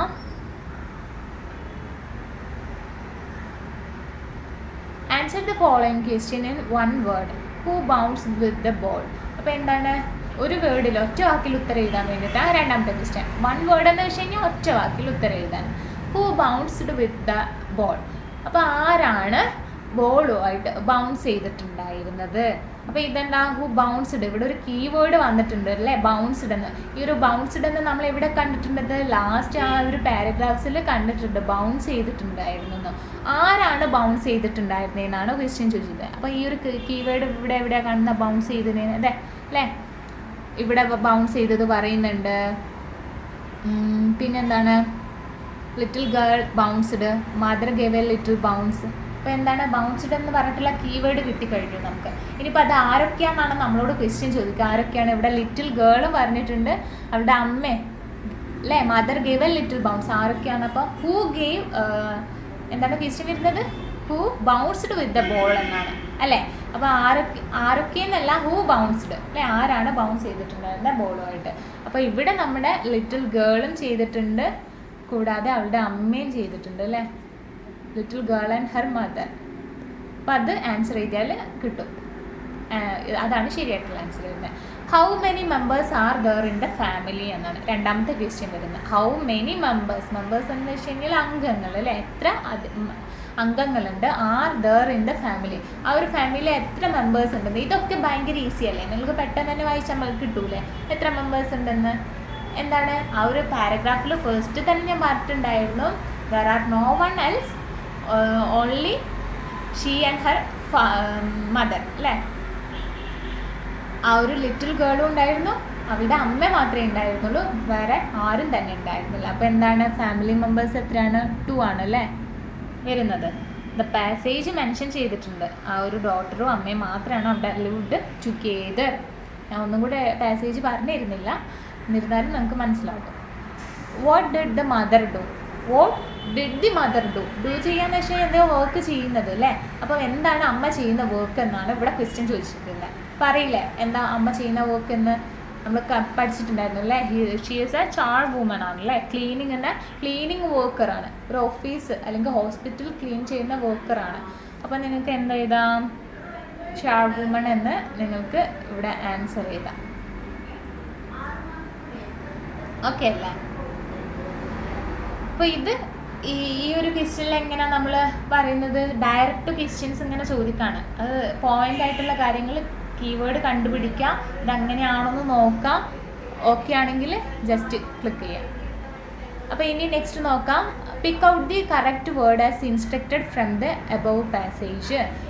ഓപ്പോസിറ്റ് ഓഫ് പ്ലെൻറ്റിഫുൾ, അതായത് ഓപ്പോസിറ്റ് ഓഫ് പ്ലെൻറ്റിഫുൾ, ഈ ഒരു കറക്റ്റ് താഴെ തന്നിരിക്കുന്ന ഓപ്ഷനിൽ നിന്ന് ഇവിടെ തന്നിരിക്കുന്ന ഒരു വേർഡ് ഉണ്ടല്ലോ, പ്ലെൻറ്റിഫുൾ എന്ന് പറഞ്ഞിട്ടുള്ള വേർഡ്, അതിൻ്റെ ഓപ്പോസിറ്റ് കണ്ടുപിടിക്കാമെന്നാണ്. ഓപ്പോസിറ്റ് കണ്ടുപിടിക്കാമെന്ന് വെച്ച് കഴിഞ്ഞാൽ ആൻറ്റോണിം എന്നാണ് കേട്ടോ പറയുന്നത്. അതായത് ഒരു വേർഡ് തന്നു, അതിൻ്റെ ഓപ്പോസിറ്റ്, ഇതിപ്പോൾ ബിഗ് ആണെങ്കിൽ ബിഗിൻ്റെ ഓപ്പോസിറ്റ് എന്താണ്, സ്മോൾ ആണല്ലേ വരുന്നത് അല്ലേ. ന്യൂ എന്ന് പറയുമ്പോൾ അതിൻ്റെ ന്യൂവിൻ്റെ ഓപ്പോസിറ്റ് എന്താണ്, ന്യൂവിൻ്റെ ഓപ്പോസിറ്റ് ഓൾഡ് ആണ് വരുന്നത് അല്ലേ. അപ്പോൾ ഇത് ഇങ്ങോട്ടേക്ക് ഓൾഡിൻ്റെ ഓപ്പോസിറ്റ് ന്യൂ ആണ് വരുന്നത്, അതേപോലെ തന്നെ രണ്ട് സൈഡിലേക്കും. അപ്പോൾ എന്താണ് ഒരു വേർഡ് തന്നു, അതിൻ്റെ ഓപ്പോസിറ്റ് കണ്ടുപിടിക്കാൻ പറയുമ്പോൾ നമ്മൾ ആൻറ്റോണിം എന്നാണ് അതിനെ പറയുന്നത്. അപ്പോൾ ഇവിടെ നമുക്ക് തന്നിരിക്കുന്ന വേർഡ് എന്ന് വെച്ച് കഴിഞ്ഞാൽ പ്ലെൻറ്റിഫുൾ എന്ന് പറഞ്ഞിട്ടുള്ള വേർഡാണ്. അപ്പോൾ അതിൻ്റെ ഓപ്പോസിറ്റ് കണ്ടുപിടിക്കാൻ വേണ്ടിയിട്ടാണ് നിങ്ങളോട് പറഞ്ഞിരിക്കുന്നത്. അപ്പോൾ ആലോചിക്കുക, ഇത് ചിലവർ വിജയിക്കുകയും എനിക്കത് കണ്ടുപിടിക്കാൻ പറ്റത്തില്ലല്ലോ എന്ന്. പക്ഷേ എന്നിരുന്നാൽ പോലും 10th ലെവൽ ക്വസ്റ്റ്യൻസ് അത്ര നമ്മൾ നേരത്തെ കണ്ടു 20 മാർക്കിന് വരെ ഡിഫിക്കൽട്ടി ഉള്ളൂ അല്ലേ. 45 മാർക്കോളം ആവറേജോ അല്ലെങ്കിൽ ഈസി ലെവൽ ക്വസ്റ്റ്യൻസിന് 35 മാർക്കോളം ഉണ്ട്. അപ്പോൾ ഇതൊക്കെ ഈസി ലെവൽ നിങ്ങൾക്ക് പെട്ടെന്ന് ഗ്രാബ് ചെയ്യുന്ന രീതിയിൽ അവർ ക്വസ്റ്റ്യൻ അഡ്ജസ്റ്റ് ചെയ്യുള്ളൂ കേട്ടോ. അപ്പോൾ അത് വെച്ചിട്ട് മനസ്സിലാക്കി എടുക്കണം. പെട്ടെന്ന് തന്നെ തീരുമാനിക്കരുത് അയ്യോ എന്നെക്കൊണ്ട് പറ്റത്തില്ല എന്ന്. ട്രൈ ചെയ്ത് കഴിഞ്ഞാൽ തീർച്ചയായിട്ടും നല്ല മാർക്ക് വാങ്ങി SSLC ഇംഗ്ലീഷ് എക്സാം പാസ്സാവാൻ പറ്റും കേട്ടോ. അപ്പോൾ ഇവിടെ നിങ്ങൾ ശ്രദ്ധിക്കേണ്ട കാര്യം, നമ്മൾ പ്ലെൻറ്റിഫുൾ എന്നാണ് കാണേണ്ടത്, വേർഡിൻ്റെ അതിൻ്റെ ഓപ്പോസിറ്റാണ്. അപ്പോൾ നമുക്കിവിടെ ഈ ഒരു വേർഡ് നിങ്ങൾ നോക്കിയേ, മിയേക്കർ. അപ്പം ഈ ഒരു വേർഡ് എന്ന് വെച്ച് കഴിഞ്ഞാൽ ദറ്റ് ഈസ്, ഇത് ഇങ്ങനെയാണ് കേട്ടോ സ്പെല്ലിങ് വരുന്നത്, ഇത് ഇവരോട് തെറ്റിയിട്ടുണ്ട്, ഈ ആണിത് വരുന്നത്. അപ്പോൾ ഈ ഒരു വേർഡ് നമ്മൾ പാസേജിൽ കണ്ടിട്ടുണ്ട്, അതിൻ്റെ മീനിങ് നമുക്ക് അറിയില്ല അല്ലേ. അപ്പോൾ അതവിടെ വെക്കാം. ഇനി ബാഡ്ലി എന്ന് വെച്ച് കഴിഞ്ഞാൽ എന്താണ്, മോശമായിട്ടുള്ളത്. അത് നമുക്ക് ഓക്കെ, മോശമായിട്ടുള്ള കാര്യം അത് നമുക്ക് മനസ്സിലായി. ഇനി എന്താണ്, വണ്ടർഫുൾ വണ്ടർഫുൾ എന്ന് വെച്ചാൽ സൂപ്പർ അങ്ങനെയൊക്കെയാണെന്ന് അത് മനസ്സിലായി. ഇനി കൊപ്പക്ക് എന്ന് വെച്ച് കഴിഞ്ഞാൽ അവിടെ അവർ സ്റ്റാർ മാർക്ക് ഇട്ട് കൊടുത്തൊരു സംഭവമാണിത് അല്ലേ. ഇതെന്താണ്, ഒരു റഷ്യൻ മണിയാണ് അല്ലേ, റഷ്യൻ കറൻസി ആയത്. അപ്പോൾ എന്തായാലും പ്ലെൻറ്റിഫുള്ളിൻ്റെ അർത്ഥം എന്തായിരിക്കും, കൊപ്പക്കല്ല എന്ന് നമുക്ക് അപ്പം തന്നെ മനസ്സിലാക്കാം. ഡി ഓപ്ഷൻ അല്ല. ഇനി ഈ ABC-യിൽ മൂന്നിൽ ഏതാണെന്ന്, ഇപ്പം ABC-യിൽ 3 ഏതാണെന്ന് വെച്ച് കഴിഞ്ഞാൽ അധികം ഇങ്ങനത്തെ ക്വസ്റ്റ്യൻസിലുണ്ടല്ലോ, നമ്മുടെ ചിലതിലായിരിക്കും നിങ്ങൾക്ക് കൺഫ്യൂസ്ഡ് ചെയ്യാൻ പറ്റും. പക്ഷെ അധികം അവർ കൊടുക്കുന്ന നമ്മുടെ ഈ ഒരു പാസേജിലുള്ള ഈ ഒരു മീനിങ് വേർഡ് ഉണ്ടാവുമല്ലോ, അത് തന്നെ ആയിരിക്കും നമുക്കിവിടെ തന്നിരിക്കുന്നതിൻ്റെ കറക്റ്റായിട്ടുള്ള കാര്യങ്ങൾ വരുന്നത് കേട്ടോ. അതൊന്ന് ശ്രദ്ധിക്കുക, അതൊരു ടിപ്പാണ്. അപ്പം 4 ഓപ്ഷൻസ് തന്നു കഴിഞ്ഞാൽ പാസേജിലുള്ള ഏതെങ്കിലും ഒരു വേർഡ് ഉണ്ടോ എന്ന് നോക്കാം. ചിലപ്പോൾ ഒന്നിലധികം ഉണ്ടാവാം. അപ്പോൾ നിങ്ങൾ എന്താണ് ലോജിക്ക് വെച്ചിട്ട് കണ്ടുപിടിക്കണം. കറക്റ്റ് എന്താണ് അതിൻ്റെ വേർഡിൻ്റെ മീനിങ് അറിയില്ലെങ്കിൽ. ഇപ്പോൾ ഇവിടെ നമ്മുടെ പാസേജിൽ നോക്കുന്നെങ്കിൽ പാസേജിലുള്ള ഒരു വേർഡാണല്ലേ ഇത് മിയേഗർ എന്ന് പറയുന്നത്. അപ്പം മിയേഗറിൻ്റെ അർത്ഥം എന്താണ്, ഇൻസഫിഷ്യൻ്റ് അല്ലേ, സഫിഷ്യൻ്റ് അല്ല അല്ലെങ്കിൽ സ്കെയർ ആണ് എന്നുള്ള കാര്യങ്ങളാണ് മിയേഗർ എന്ന് പറഞ്ഞു കഴിഞ്ഞാൽ. അപ്പം പ്ലെൻറ്റിഫുൾ എന്ന് വെച്ച് കഴിഞ്ഞാൽ കുറച്ച് അധികം അല്ലേ, അബണ്ടൻ്റ് ആയിട്ടുള്ളത് അല്ലെങ്കിൽ കുറച്ച് കൂടുതലുള്ളത് എന്നാണ് പ്ലെൻറ്റിഫുൾ എന്ന് പറയുന്നത് അല്ലേ. കൂടുതലായിട്ടുള്ളതിനെ പ്ലെൻറ്റിഫുൾ എന്ന്, കുറവായിട്ടുള്ളത് മിയേഗർ എന്ന് വെച്ച് കഴിഞ്ഞാൽ കുറവ് എന്നുള്ള അർത്ഥം വരുന്നതാണ്. കൂടുതലും കുറവും അല്ലേ, 2 ഓപ്പോസിറ്റ് വേർഡ്സ് ആണ്. അപ്പോൾ ഇതാണ് ആൻസർ, മിയേഗർ എന്നാണ്. ഒന്ന് നോക്കാം ഇതിൻ്റെ അർത്ഥം എന്താണ്. ഇത് നമ്മുടെ പാരഗ്രാഫിലുള്ള ഒരു വേർഡാണ്. അപ്പോൾ അത് പിക്ക് ഔട്ട് ചെയ്യാം. അപ്പോൾ നിങ്ങൾക്ക് എന്തായാലും മാർക്ക് കിട്ടും. ഇൻ സം കേസിൽ, റെയർ കേസസിലാണ് അതിൻ്റെ അർത്ഥമല്ലാത്തത് വരുന്നത്. ഓക്കെ, നെക്സ്റ്റ് ബി സെക്ഷനാണ്. പാർട്ട് എയിൽ തന്നെ സെക്ഷൻ ബിയിലാണ് നമ്മൾ നോക്കുന്നത്. സെക്ഷൻ ബി എന്ന് വെച്ച് കഴിഞ്ഞാലുണ്ടല്ലോ അത് റൈറ്റിംഗ് ആണ്, റൈറ്റിംഗ് സെക്ഷനാണ്. അപ്പോൾ റൈറ്റിംഗ് സെക്ഷൻ എന്ന് വെച്ച് കഴിഞ്ഞാൽ എന്താണ്, ഇതേപോലെ തന്നെ ഒരു പാസേജ് അവർ തരും, അത് വെച്ചിട്ട് നമ്മൾ ഐഡൻറ്റിഫൈ ചെയ്യാൻ വേണ്ടിയിട്ടാണ് കേട്ടോ.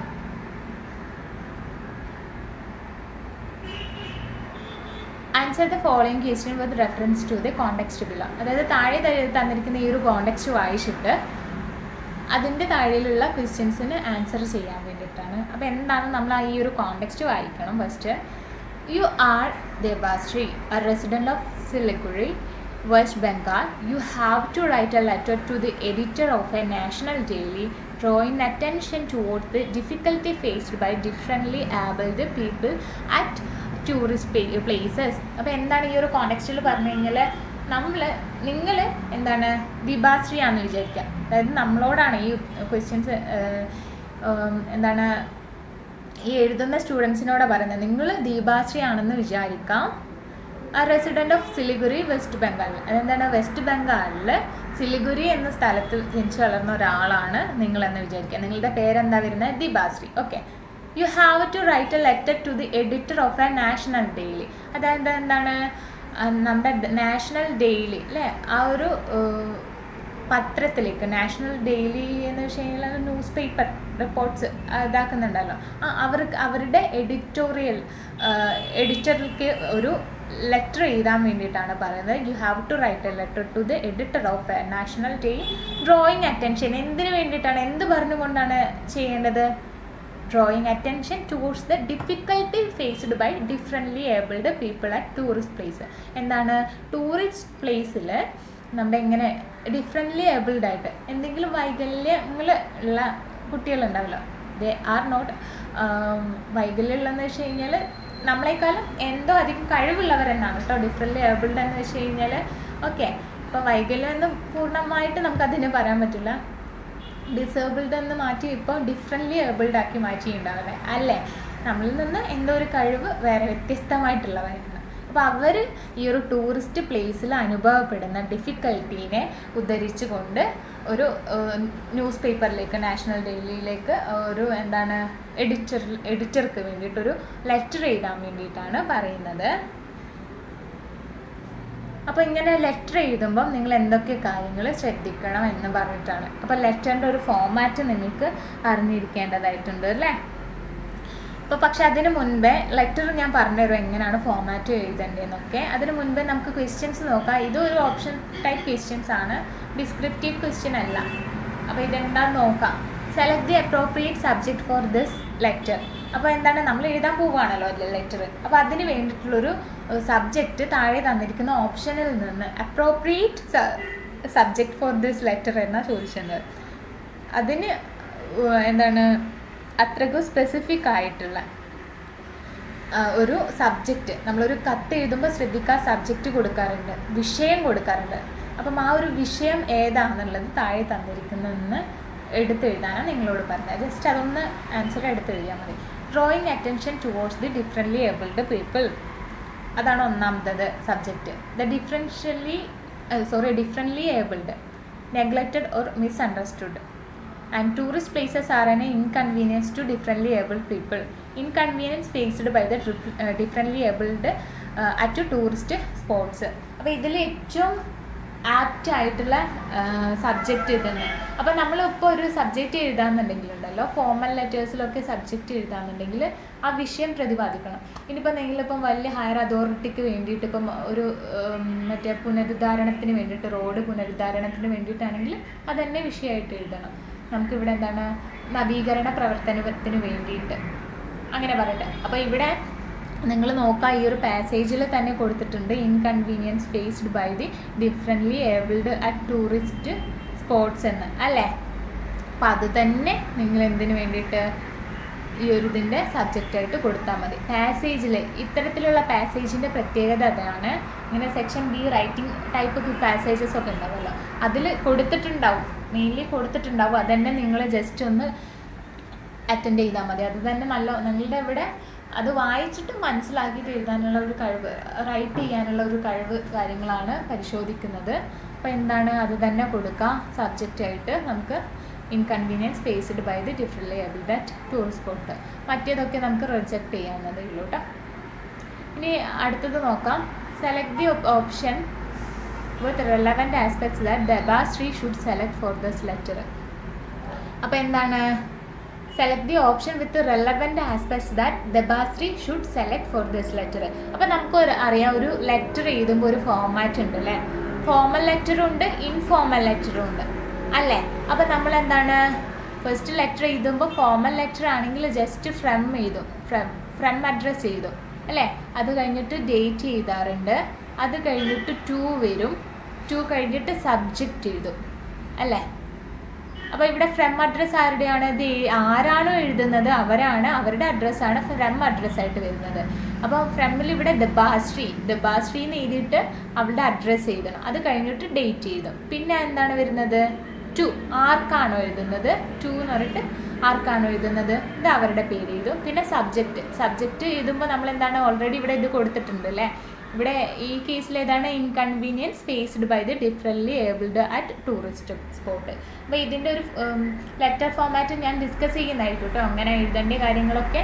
അപ്പോൾ ഇവർ നമ്മളോട് ചോദിച്ചത് select the option with relevant aspects. Select the option, താഴെ തന്നിരിക്കുന്ന ഓപ്ഷൻ സെലക്ട് ചെയ്യാൻ വേണ്ടിയിട്ട് വിത്ത് റെലവൻറ്റ് ആസ്പെക്റ്റ് എന്ന് വെച്ച് കഴിഞ്ഞാൽ എന്താണ്, ശരിയായിട്ടുള്ള കാര്യങ്ങൾ താഴെ തന്നിരിക്കുന്ന ഓപ്ഷനിൽ നിന്ന് തിരഞ്ഞെടുക്കാൻ വേണ്ടി. That Debashree should select for this letter. എന്തിനു വേണ്ടിയിട്ടാണ്, ദബാശ്രീ കത്ത് എഴുതാണ് അല്ലേ? അപ്പോൾ കത്ത് എഴുതുമ്പോൾ എന്തൊക്കെ കാര്യങ്ങൾ നമ്മൾ ശ്രദ്ധിക്കണം എന്നുള്ളത് താഴെ തന്നിരിക്കുന്ന ഓപ്ഷനിൽ നിന്ന് തിരഞ്ഞെടുക്കാനാണ് ഈ ഒരു ക്വസ്റ്റ്യൻ പറഞ്ഞിരിക്കുന്നത്. അപ്പോൾ അതിനാദ്യം എന്താണ്, കത്തിൻ്റെ ഫോർമാറ്റ് അറിയണം. ഫസ്റ്റ് ഫ്രം അഡ്രസ്സ് ആയിരിക്കും, പിന്നെ ഡേറ്റ് ആയിരിക്കും, പിന്നെ ടു ആയിരിക്കും, ടു അഡ്രസ്സ് ആയിരിക്കും, പിന്നെ സബ്ജക്റ്റ് കൊടുക്കും. സബ്ജക്റ്റ് കൊടുത്തു കഴിഞ്ഞാൽ മെയിൻ പാരഗ്രാഫ്, മെയിൻ ബോഡിയാണ് വരുന്നത്. ലാസ്റ്റ് സൈനും നെയിമും സിഗ്നേച്ചറാണ് നമ്മൾ കൊടുക്കുന്നത്. ഇതൊക്കെ ലെഫ്റ്റ് ഹാൻഡ് സൈഡിലായിട്ടാണ് നമ്മൾ പ്ലേസ് ചെയ്യുന്നത് കേട്ടോ. ഈ ഒരു സൈഡിൽ തന്നെ ആയിട്ടാണ് പ്ലേസ് ചെയ്യുന്നത്. ഞാനത് ഫോർമാറ്റ് പറഞ്ഞുതരാം. ഇപ്പോൾ ഇത് നോക്കാം. The newspaper's name, attached proof of the newspaper subscription, പിന്നെ എന്താണ് Debashree address, formal tone, expected date of the letter's receipt. അപ്പോൾ ഇതിൽ നിന്ന് നിങ്ങൾ ഏതാണ് തിരഞ്ഞെടുക്കാമെന്നാണ് ചോദിക്കുന്നത്. ഓക്കെ അല്ലേ? അപ്പോൾ ഇതിൽ നിന്ന് ഫസ്റ്റ് എന്തായിരിക്കുന്ന, ന്യൂസ് പേപ്പേഴ്സിൻ്റെ ഇതൊക്കെ സെലക്ട് ചെയ്യുന്നുണ്ടോ? എന്താണ്, ദ ന്യൂസ് പേപ്പേഴ്സ് നെയിം അല്ലേ? ന്യൂസ് പേപ്പേഴ്സ് നെയിം എന്ന് വെച്ച് കഴിഞ്ഞാൽ മസ്റ്റായിട്ട് വേണ്ടതാണ്. ഇവിടെ ഞാൻ പറഞ്ഞില്ലേ, ടു ആർക്ക് എഴുതുന്ന ന്യൂസ് പേപ്പറിലാണ് അല്ലേ, അതിൻ്റെ അഡ്രസ്സ് കാര്യങ്ങളൊക്കെ വേണം. അപ്പം എന്താണ്, അത് മസ്റ്റ് നെസസറി ആയിട്ടുള്ളൊരു എവിഡൻ്റ് ആണ്. അപ്പോൾ അത് ആൻസർ ശരിയാണ്. ഇനി നെക്സ്റ്റ് നോക്കാം, attached proof of the newspaper subscription. എന്താണ്, ആ ഒരു ന്യൂസ് പേപ്പർ സബ്സ്ക്രൈബ് ചെയ്താണ് അല്ലെങ്കിൽ സബ്സ്ക്രിപ്ഷൻ ഉണ്ട്, അതിലൊരാളാണ് അംഗത്വം ഉണ്ടെന്ന് പറയാൻ വേണ്ടിയിട്ട് അത് ഒരു പ്രൂഫ് അത് ഇതിൻ്റെ അകത്ത് അറ്റാച്ച് ചെയ്യാൻ വേണ്ടിയിട്ട് വേണമെന്നാണ്. തെറ്റായിട്ടുള്ള കാര്യമാണ്, അത് അങ്ങനെയൊന്നും വേണ്ട അല്ലെ. നമ്മൾ ജസ്റ്റ് ഒരു ലെറ്റർ എഴുതുന്നു, അതിനിങ്ങനെ സബ്സ്ക്രിപ്ഷനോ കാര്യങ്ങളും വേണ്ട, അത് വേണ്ട. ഇനി ദബാശ്രീസ് അഡ്രസ്സ്, ഇത് മസ്റ്റ് ഇൻക്ലൂഡ് ചെയ്യണം അല്ലേ. ആദ്യം നമ്മൾ ഈ ഒരു ലെറ്റർ എഴുതുമ്പോൾ എന്താണ് എഴുതുന്നത്,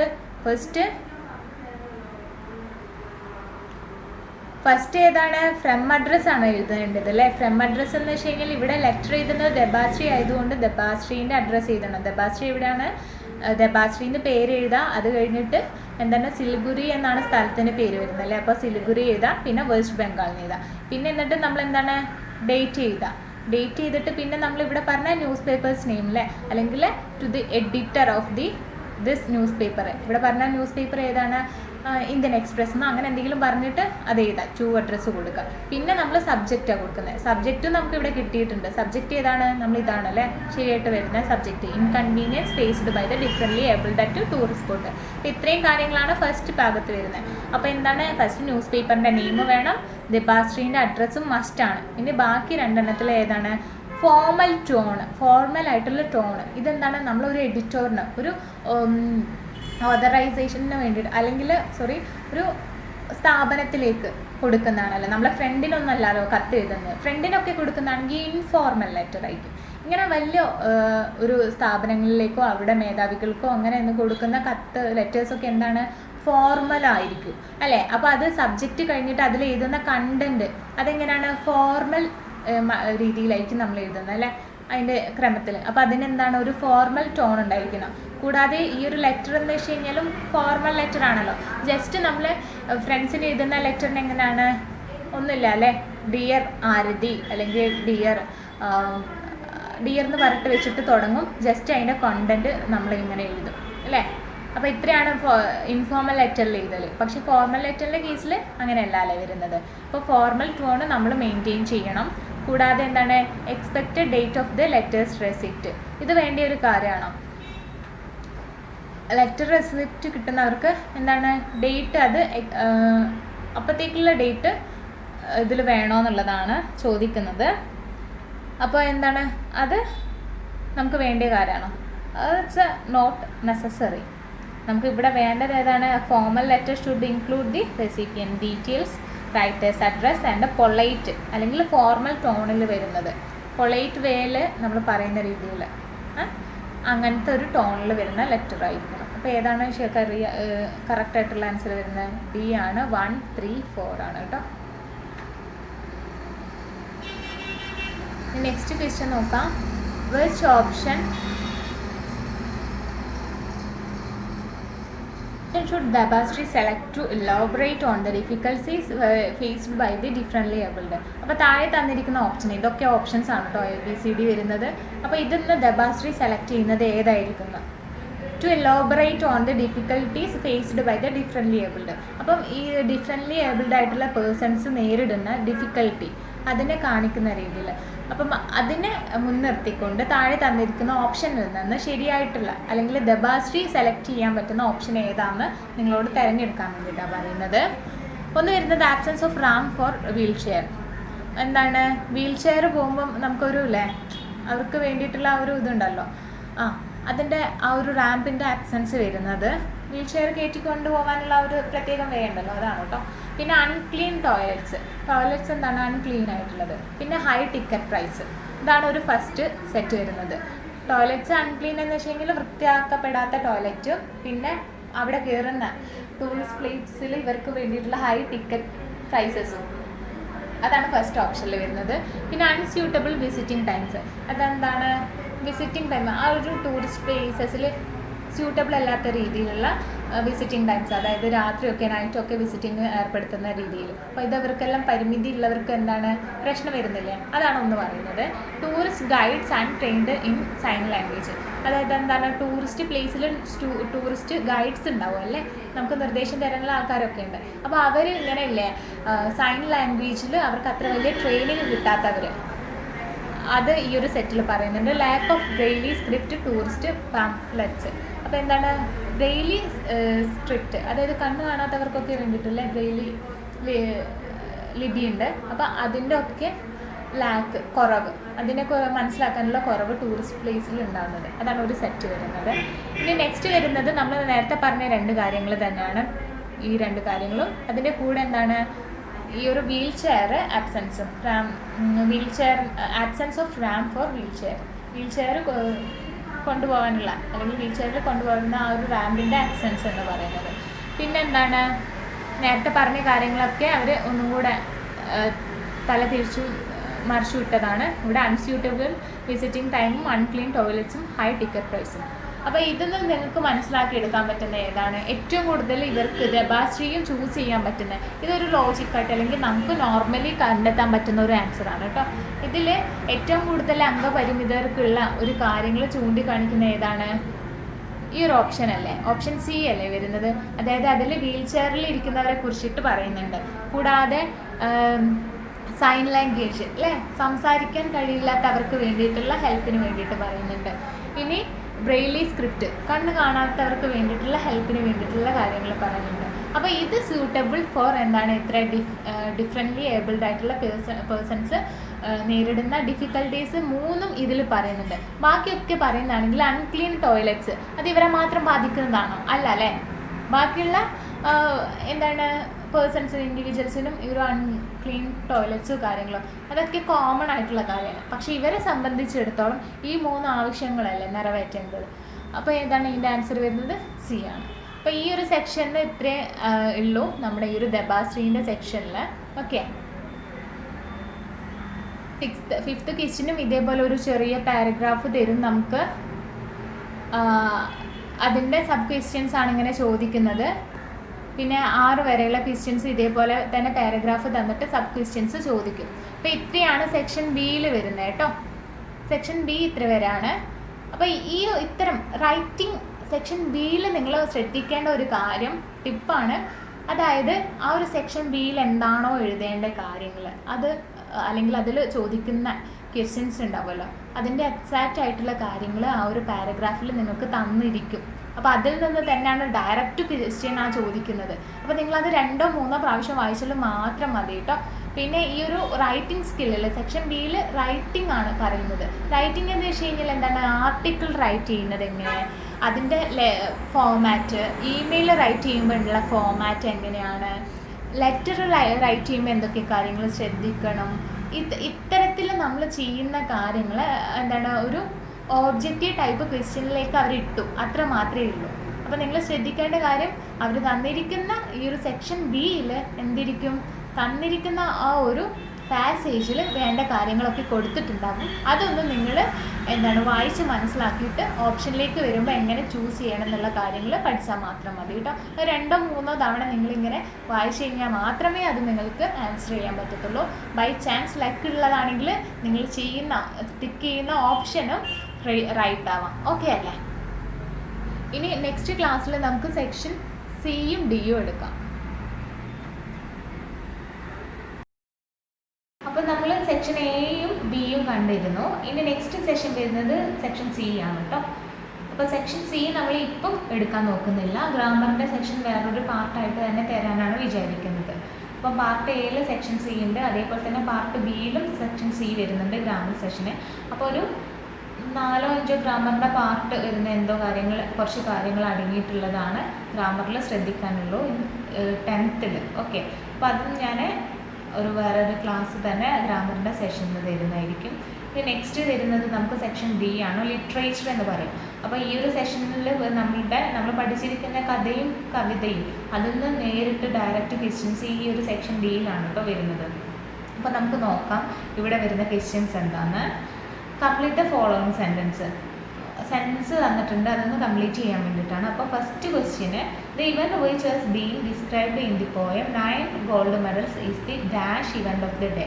അപ്പം ഇവിടെ ഫസ്റ്റ് ചെയ്ത 9 gold medals എന്ന് പറഞ്ഞിട്ടുള്ള ഒരു പോയം നമ്മൾ പഠിച്ചിട്ടുണ്ടായിരുന്നു അല്ലേ. അപ്പം അതിൽ ആ ഒരു കവിതയിൽ എന്താണ് ഇവിടെ ഇവൻറ്റിനെ പറയുന്നത്, ഒരു ഇവൻറ്റിനെ കുറിച്ചിട്ട് പറഞ്ഞിട്ടുണ്ടായിരുന്നു. ആ ഒരു ഇവൻ്റ് ഏതാണ്? ഇറ്റ് ഈസ് ലാസ്റ്റ് ഇവൻ്റ് അല്ലേ. അതിൻ്റെ ഇൻട്രൊഡക്ടറി പാർട്ടിൽ തന്നെ പറയുന്നുണ്ട് ഡേവിഡ് റോത്ത്. ഡാവിഡ് റോത്ത് എന്നാണ് നമ്മുടെ ഈ ഒരു പോയം എഴുതിയിട്ടുള്ള പോയറ്റിൻ്റെ പേര്. അപ്പോൾ അദ്ദേഹം പറയുന്നുണ്ട് it's A last event of the day. അപ്പോൾ ഇതിൻ്റെ ആൻസർ എന്താണ്? ലാസ്റ്റ് എന്നാണ് കൊടുക്കുന്നത് വരുന്നത്. ഇനി രണ്ടാമത്തെ ക്വസ്റ്റ്യൻ നോക്കാം. Gold medal stands for dash rank. അപ്പോൾ ഇതൊരു കവിത വായിക്കാത്തവങ്ങൾക്ക് മനസ്സിലാവും അല്ലേ. ഗോൾഡ് മെഡൽ, ഈ ഒരു 9 ഗോൾഡ് മെഡൽസിൽ 3 മെഡൽസ് ഉള്ളത് പറഞ്ഞിരിക്കുന്നത് ഗോൾഡ്, സിൽവർ, ബ്രോൺസ്. അപ്പോൾ ഫസ്റ്റ് റാങ്ക് കിട്ടിയവർക്കാണ് നമ്മൾ എന്ത് കൊടുക്കുന്നത്? ഗോൾഡ് മെഡൽ അല്ലേ. അപ്പോൾ ഇവിടെ ഗോൾഡ് മെഡൽ സ്റ്റാൻഡ്സ് ഫോർ എന്താണ്? ഏത് റാങ്കിലാണ്? ദറ്റ് ഈസ് ഫസ്റ്റ് റാങ്ക് അല്ലേ. അപ്പോൾ ഫസ്റ്റ് എന്ന് മാത്രം നിങ്ങൾ ആൻസർ ചെയ്ത് കൊടുത്താൽ മതി. ഇനി third question, dash among all athletes could not run. അപ്പോൾ ഇവിടെ എന്താണ് പറഞ്ഞിരിക്കുന്നത്?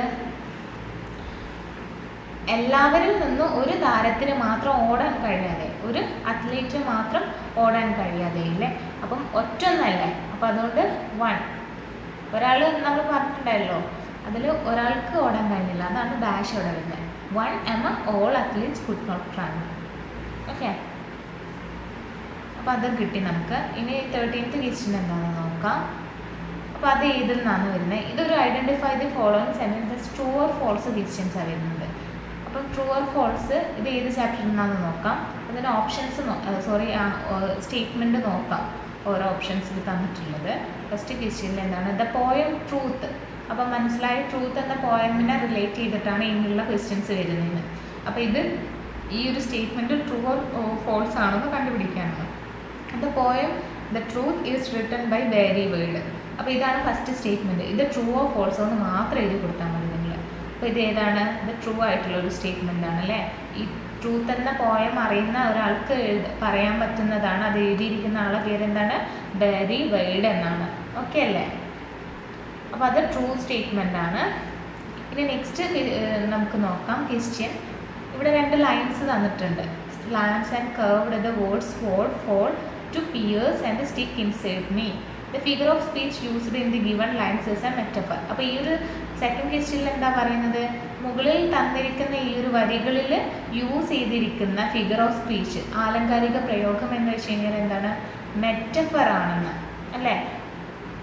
മെറ്റഫർ ആണെന്നാണ് ഇവിടെ പറയുന്നത്. അപ്പോൾ എന്താണ് ഇതിൽ മെറ്റഫർ ആയിട്ട് ഏതാ വരുന്നത്? It's A slant and curved the words fall അല്ലേ. ഇവിടെയാണ് മെറ്റഫർ വരുന്നത്. ബിക്കോസ് ഇവിടെ മെറ്റഫർ എന്ന് വെച്ച് കഴിഞ്ഞാൽ എന്താണ്? ഒരു കാര്യത്തിനെ നമ്മൾ അല്ലെങ്കിൽ നോൺ ലിവിങ് തിങ്ങിനെ ലിവിങ് തിങ്ങായിട്ട് മാറ്റുന്ന, കമ്പയർ ചെയ്യുന്ന കാര്യങ്ങളെയാണ് നമ്മൾ മെറ്റഫർ എന്ന് പറയുന്നത്. ഇതൊരു ഫിഗർ ഓഫ് സ്പീച്ചാണ് അല്ലേ. അപ്പോൾ ഇവിടെ എന്താണ്? നമ്മൾ slant as curved the words fall എന്നാണ് പറയുന്നത്. അപ്പോൾ ഈ ഒരു വേർഡ്സിനെ അല്ലേ, വാക്യങ്ങളെ എന്തുമായിട്ടാണ് കമ്പയർ ചെയ്യുന്നത്? ഇവിടെ സ്വോർഡായിട്ട്, വാളുമായിട്ടാണ് അല്ലേ. വാൾ അല്ലേ, വാളിനെ ഇംഗ്ലീഷാണ് സ്വോർഡ് എന്ന് പറയുന്നത്. അപ്പോൾ ഇവിടുത്തെ വേർഡ് നമ്മളൊരു വാക്യം എന്ന് പറഞ്ഞ ഈ ഒരു കവിത കേട്ടങ്ങൾക്ക് അറിയാട്ടോ, ഈ ലൈൻസിൻ്റെ അർത്ഥം മനസ്സിലാവും. അപ്പോൾ ഒരു വേർഡ് എന്ന് പറയുന്നത് ഒരു വാളിനെ പോലെയാണ് അല്ലേ. വാളുമായിട്ട് അവിടെ എന്താ കമ്പയർ ചെയ്യുകയാണ് ചെയ്യുന്നത്.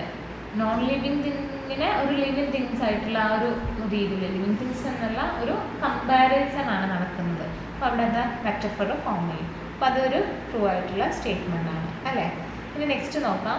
Words are called ghost that haunt us because they trouble our minds for a long time. അപ്പം ഷുവറായിട്ടും ഈ ഒരു ട്രൂത്ത് എന്ന പോയിന്റ് പറഞ്ഞ ഒരാൾക്ക് പറയാം ഇറ്റ്സ് എ കറക്റ്റ് സ്റ്റേറ്റ്മെൻറ്റ് അല്ലേ.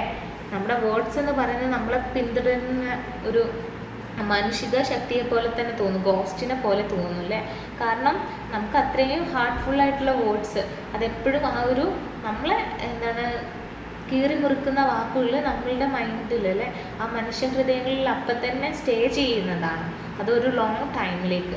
അപ്പം ഈ ഒരു ലോങ് ടൈമിലേക്ക് ഇതിങ്ങനെ നിൽക്കുന്നതിനെ കൊണ്ടാണ് നമ്മൾ എന്താണ് നമ്മളെ പിന്തുടരുന്ന ഒരു ഗോസ്റ്റിനെ പോലെയാണ്, ഗോസ്റ്റ് ഹോണ്ട് ആണെന്ന് പറയുന്നത്. ഓക്കെ, അപ്പോൾ അതൊരു ട്രൂ സ്റ്റേറ്റ്മെൻ്റ് ആണ്. അപ്പോൾ അതും കിട്ടി നമുക്ക്. ഇനി 14th ക്വസ്റ്റ്യൻ നോക്കാം. അത് പാസേജ് റീഡ് ചെയ്യാൻ വേണ്ടിയിട്ടാണ്. The well was highly useful to the people who lived in the surrounding huts. They had dug it 2 years before because the only water tap in the colony was not enough for the slum's growing population. അല്ലേ, അപ്പം ഇത് എന്താണ് ഇവിടെ പറയുന്നത്? ഒരു ഈ ഒരു സെൻറ്റൻസിൽ ഈ ഒരു പാസേജിൽ പറയുന്നത് നമ്മുടെ ഈ ഒരു സറൗണ്ടിങ് ഹട്ട്സിലുള്ള കുടിലുകളിലുള്ള ആരാണ് ജനങ്ങൾക്ക് വസിക്കാൻ വേണ്ടിയിട്ട് അല്ലേ അവർ യൂസ് ചെയ്യുന്ന കിണർ എന്താണ് 2 വർഷം മുൻപേ ഡഗ് ചെയ്തിട്ടുള്ളതാണ്. അപ്പോൾ അവിടെ ആ ഒരു കോളനിയിൽ എന്താണ് വാട്ടർ സപ്ലൈ കിട്ടുന്നില്ല അല്ലേ. any money for a wall around the well. The mouth of the well had gradually widened as the soil and rocks on the side fell in. The bottom was narrow, muddy and filled with the weeds. Okay അല്ലേ. never been any money for a wall around the well അല്ലേ. അപ്പം ഈ ഒരു passage വായിച്ചു കഴിഞ്ഞാൽ നിങ്ങൾക്കറിയാം ഇത് ഇവിടെ ഏത് സ്റ്റോറിയിൽ വരുന്നതാണ്, കോണ്ടിബ ഹെറോ എന്ന് പറഞ്ഞിട്ടുള്ള സ്റ്റോറിയിൽ വരുന്നതാണ് അല്ലേ. അപ്പോൾ അവിടെയാണ് ഇങ്ങനെ സ്ലമ്മിൽ അല്ലേ ജീവിക്കുന്ന ആൾക്കാർ വരുന്നത്. ആ ഒരു കോളനിയിൽ എന്താണ് ഇനഫ് വാട്ടർ ഉണ്ടായിരുന്നില്ല, അത്രയധികം ആൾക്കാർ തിങ്ങി നിറഞ്ഞിരിക്കുന്ന നിറഞ്ഞിരിക്കുന്ന ഒരു കോളനിയാണല്ലേ. അവിടെ ആ ഒരു 2 ഇയർ മുൻപേ ഒരു ഡഗ് ചെയ്തിട്ടുണ്ടായിരുന്നു, കിണർ കുത്തിയിട്ടുണ്ടായിരുന്നു. പക്ഷേ അതിന് വേണ്ടിയിട്ടുള്ള വോള് നിർമ്മിക്കാൻ അത്രയ്ക്ക് പൈസ ഉണ്ടായിരുന്നില്ല. അപ്പം ഈ ഒരു വെല്ലിൻ്റെ അല്ലേ കിണറിൻ്റെ മൗത്ത് എങ്ങനെ ഉണ്ടായിരുന്നു, വെൽ ഹാഡ് ഗ്രാജുവലി വൈഡൻഡ് അല്ലേ. അത് ഗ്രാജുവലി വൈഡൻ ചെയ്തിരിക്കുന്നത് അല്ലേ. അപ്പോൾ നമുക്ക് എന്താ അറിയാം, as the soil and rocks on the sides fell in, the bottom was narrow, muddy and filled with the weeds അല്ലേ. അത് അതിൻ്റെ ബോട്ടം എന്ന് വെച്ച് കഴിഞ്ഞാൽ അത്രയ്ക്കും ചെറുതും കൂടുതൽ ചളിയൊക്കെ അടിഞ്ഞു കൂടി കിടക്കുന്നതുമാണ്. ഇനിയിപ്പം നമ്മൾ ഈ ഒരു പാസേജ് വായിച്ചു, ഇതിൻ്റെ അടിസ്ഥാനത്തിൽ നമുക്ക് പാസേജ് ഒരു സ്റ്റേറ്റ്മെൻറ്റ് തന്നിട്ടുണ്ട്, അതൊന്ന് ഫില്ലപ്പ് ചെയ്യാൻ വേണ്ടിയിട്ടാണ്, അതിൻ്റെ ബ്ലാങ്ക്സ് ഫില്ലപ്പ് ചെയ്യാൻ വേണ്ടിയിട്ടാണ് പറഞ്ഞത്. ഇതിൽ ഫസ്റ്റ് ക്വസ്റ്റ്യൻ എന്താണ്, the mouth of the well had widened as, എന്ത് വെച്ചിട്ടാണ് വൈഡൻ ചെയ്തിരിക്കുന്നത്, ഇവിടെ തന്നെ ഉണ്ടല്ലേ, the soil and rocks on the sides fell in. അപ്പോൾ എന്താ എഴുതേണ്ടത്, the mouth of the well had widened as the soil and rocks on the sides fell in. അപ്പോൾ ഇതന്നെ ഇങ്ങോട്ടേക്ക് എടുത്ത് എഴുതിയാൽ മതി. ഇപ്പം ഞാൻ പറഞ്ഞിട്ടുണ്ടായിരുന്നില്ലേ പ്രിസ്ക്രൈബിൾ ടെക്സ്റ്റിൽ, അതായത് നമ്മൾ പഠിച്ച കാര്യങ്ങളിൽ തന്നെ നമുക്ക് എളുപ്പത്തിൽ മാർക്ക് സ്കോർ ചെയ്യാൻ പറ്റും കേട്ടോ. ഇനി രണ്ടാമത്തേത് എന്താ വരുന്നത്, the people had dug the well because,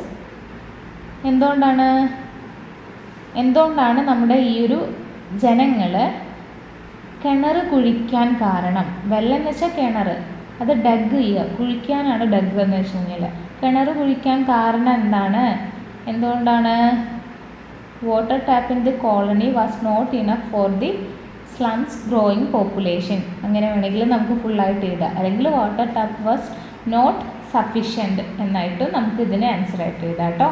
ഇനി മൂന്നാമത്തെ ക്വസ്റ്റ്യൻ എന്താണ്, it was narrow, muddy and filled with the weeds at the, എവിടെയാണ് ഫില്ല് ചെയ്തിരിക്കുന്നത്, ബോട്ടം അല്ലേ, ബോട്ടം എന്നാണ് എഴുതേണ്ടത്. അപ്പോൾ ഇത് നമുക്ക് ഈ ഒരു പാസേജിൽ തന്നെ കൊടുത്തിരിക്കുന്നുണ്ട്. The bottom was narrow, muddy and filled with weeds. അപ്പോൾ ഈ ലാസ്റ്റ് ലൈൻസ് എന്താണ്, അത് ജസ്റ്റ് റീഅറേഞ്ച് ചെയ്തിട്ട് അല്ലെങ്കിൽ അത് ഒന്ന് തെറ്റിച്ച് കൊടുത്തതാണ് ഇവിടെ അല്ലേ. It was narrow, muddy and filled with weeds at the bottom of the wall. അപ്പോൾ ഈ ഒരു സ്റ്റേറ്റ്മെൻറ്റ് തന്നെയാണ് ഇവിടെ വരുന്നത്. അപ്പോൾ അത് ഒന്ന് കറക്റ്റായിട്ട് എഴുതാണ്ട നിങ്ങളോട് പറഞ്ഞത്, കറക്റ്റായിട്ടല്ല ഇത് ആൻസർ എന്ന നിലയിൽ എഴുതാൻ വേണ്ടിയിട്ടാണ്. അപ്പോൾ ഇത്രയേ ഉള്ളൂ 14th ക്വസ്റ്റ്യൻ വരുന്നത് കേട്ടോ. ഇനി നമുക്ക് 15th ക്വസ്റ്റ്യൻ നോക്കാം. 15th ക്വസ്റ്റ്യൻ എന്താണ്, ഇത് നേരത്തെ പോലെ ഒരു ട്രൂ ഓർ ഫോൾസ് ആണ്. ട്രൂ ആണോ ഫോൾസ് ആണോ എന്ന് മാത്രം എഴുതിയാൽ മതി. പക്ഷെ അങ്ങനെ ട്രൂ ഓർ ഫോൾസ് കേസിൽ നമുക്ക് ആ ഒരു ടെക്സ്റ്റിനെ കുറിച്ച് അറിഞ്ഞിരിക്കണം അല്ലേ, അല്ലെങ്കിൽ ആ ഒരു ചാപ്റ്ററിനെ കുറിച്ച് അറിഞ്ഞിരിക്കണം. അപ്പോൾ ഇതിൽ 15ാമത്തെ ക്വസ്റ്റ്യനിൽ ഏത് ചാപ്റ്ററാണെന്ന് നോക്കാം നമുക്ക്. Raja was bitten by the snake. അപ്പം എന്താണ് പറഞ്ഞിരിക്കുന്നത്, രാജയെ പാമ്പ് കടിച്ചു എന്നാണ് ഫസ്റ്റ് സ്റ്റേറ്റ്മെൻറ്റ്. അത് ട്രൂ ഓർ ഫോൾസോ എന്നാണ് എഴുതേണ്ടത്. രാജയെ പാമ്പ് കടിച്ചിട്ടുണ്ടായിരുന്നോ, ഇല്ല അല്ലേ. അപ്പം അതൊരു ഫോൾസ് ആയിട്ടുള്ള സ്റ്റേറ്റ്മെൻ്റ് ആണ്. ശരിക്കും എന്താണ്, രാജയെ കുത്തിയത് ഒരു കടന്നലായിരുന്നു അല്ലേ. രാജയെ നമ്മുടെ ഒരു സ്നേക്ക് കുത്തിയിട്ടുണ്ടായിരുന്നില്ല. ആ ഒരു ടൈമിൽ സ്നേക്കിനെ കണ്ടപ്പോൾ അവന് ഫ്രൈറ്റൻ ചെയ്തിട്ടുണ്ടായിരുന്നല്ലോ അല്ലേ, നെറ്റിയിട്ടുണ്ടായിരുന്നേ ഉള്ളൂ അത് കടിച്ചിട്ടൊന്നുമില്ല. അപ്പോൾ അത് ഫോൾസ് സ്റ്റേറ്റ്മെൻ്റ് ആണ്. ഇനി നമുക്ക് വരുന്ന ഇത് സെക്കൻഡ് ക്വസ്റ്റ്യൻ ആണ് കേട്ടോ. ഒരു തേർഡ് എന്നാണ് കൊടുത്തിരിക്കുന്നത്. നോക്കാം. Raja's grandfather send gift to the old man because he thought that the old man has cured Raja. അപ്പോൾ എന്താണ് പറഞ്ഞിരിക്കുന്നത്? രാജയുടെ അച്ഛന് ആ ഒരു ഓൾഡ് മാനിൽ, വൃദ്ധനായ മനുഷ്യന്, അവസാനം രാജയുടെ അച്ഛന് അവനെയും കൊണ്ട് എവിടെയാണ് ആ മനുഷ്യൻ്റെ അടുത്താണ് പോയത്, വൈദ്യരുടെ അടുത്ത് പോയിട്ടുണ്ടായിരുന്നത്. അപ്പോൾ അവസാനം അവൻ്റെ ക്ഷീണമൊക്കെ മാറി അവൻ സുഖപ്പെട്ട് കഴിഞ്ഞപ്പം മുത്തച്ഛൻ എന്ത് ചെയ്തു? ആ ഒരു വൃദ്ധനായ മനുഷ്യന്, വൈദ്യന് കുറച്ച് ഗിഫ്റ്റൊക്കെ കൊടുത്തിട്ടുണ്ടായിരുന്നു അല്ലേ? അത് കഥയിൽ പറഞ്ഞിട്ടുണ്ടായിരുന്നു. അതുകൊണ്ട് തന്നെ ഇതെന്താണ്? ഇത് ട്രൂ ആയിട്ടുള്ളൊരു സ്റ്റേറ്റ്മെൻ്റ് ആണ്. ഇനി നെക്സ്റ്റ് നോക്കാം. ഈ ഒരു 15ാമത്തെ ക്വസ്റ്റ്യനിൽ grandmother said thank God you brought Raja in time. അപ്പം അച്ഛമ്മ അല്ലെങ്കിൽ ആ ഒരു മുത്തശ്ശി പറഞ്ഞിട്ടുണ്ടായിരുന്നു, ദൈവത്തിന് നന്ദി, നീ കൃത്യസമയത്ത് തന്നെ രാജേനെ എത്തിച്ചത് കൊണ്ടെന്ന്. ഇങ്ങനൊരു സ്റ്റേറ്റ്മെൻറ്റ് നിങ്ങൾ ആ ഒരു കഥയിൽ കേട്ടിട്ടുണ്ടായിരുന്നോ? ഇല്ല അല്ലേ? Instead of that she does not അല്ലെങ്കിൽ did not say those exact words അല്ലേ? പക്ഷേ ഇവർ പറഞ്ഞിട്ടുണ്ടായി, ഗ്രാൻഡ് മദർ പറഞ്ഞിട്ടുണ്ടായി, ഇറ്റ്സ് റിലീവ്ഡ്, ഈ ഒരു രാജൻ്റെ ലൈഫ് സേവ് ചെയ്തതിന് ഗോഡിനോട് താങ്ക് പറഞ്ഞിട്ടുണ്ടായിരുന്നു. അല്ലാണ്ട് ഈ ഒരു അറ്റ് എ ടൈമിൽ, കറക്റ്റ് ടൈമിൽ എത്തിച്ചതിന് എന്താണ് ഗോഡിനോട് താങ്ക് പറയുന്നൊരു സന്ദർഭം കഥയിലില്ല. അപ്പം നമുക്ക് എന്താണ് അത് ഒരു ഫോൾസ് സ്റ്റേറ്റ്മെൻ്റ് ആണെന്ന് പറയാം. അപ്പം കിട്ടിയല്ലോ. ഫസ്റ്റ് വരുന്നത് ഫോൾസ് ആണ്, സെക്കൻഡ് ട്രൂ വരുന്ന, തേർഡ് വരുന്നത് ഫോൾസ് ആണ്. ഓക്കെ അല്ലേ? ഇനി ലാസ്റ്റ് ക്വസ്റ്റ്യൻ ആണ് ഈ ഒരു സെക്ഷനിൽ വരുന്നത്. That is match the character with the story. അപ്പോൾ എന്താണ്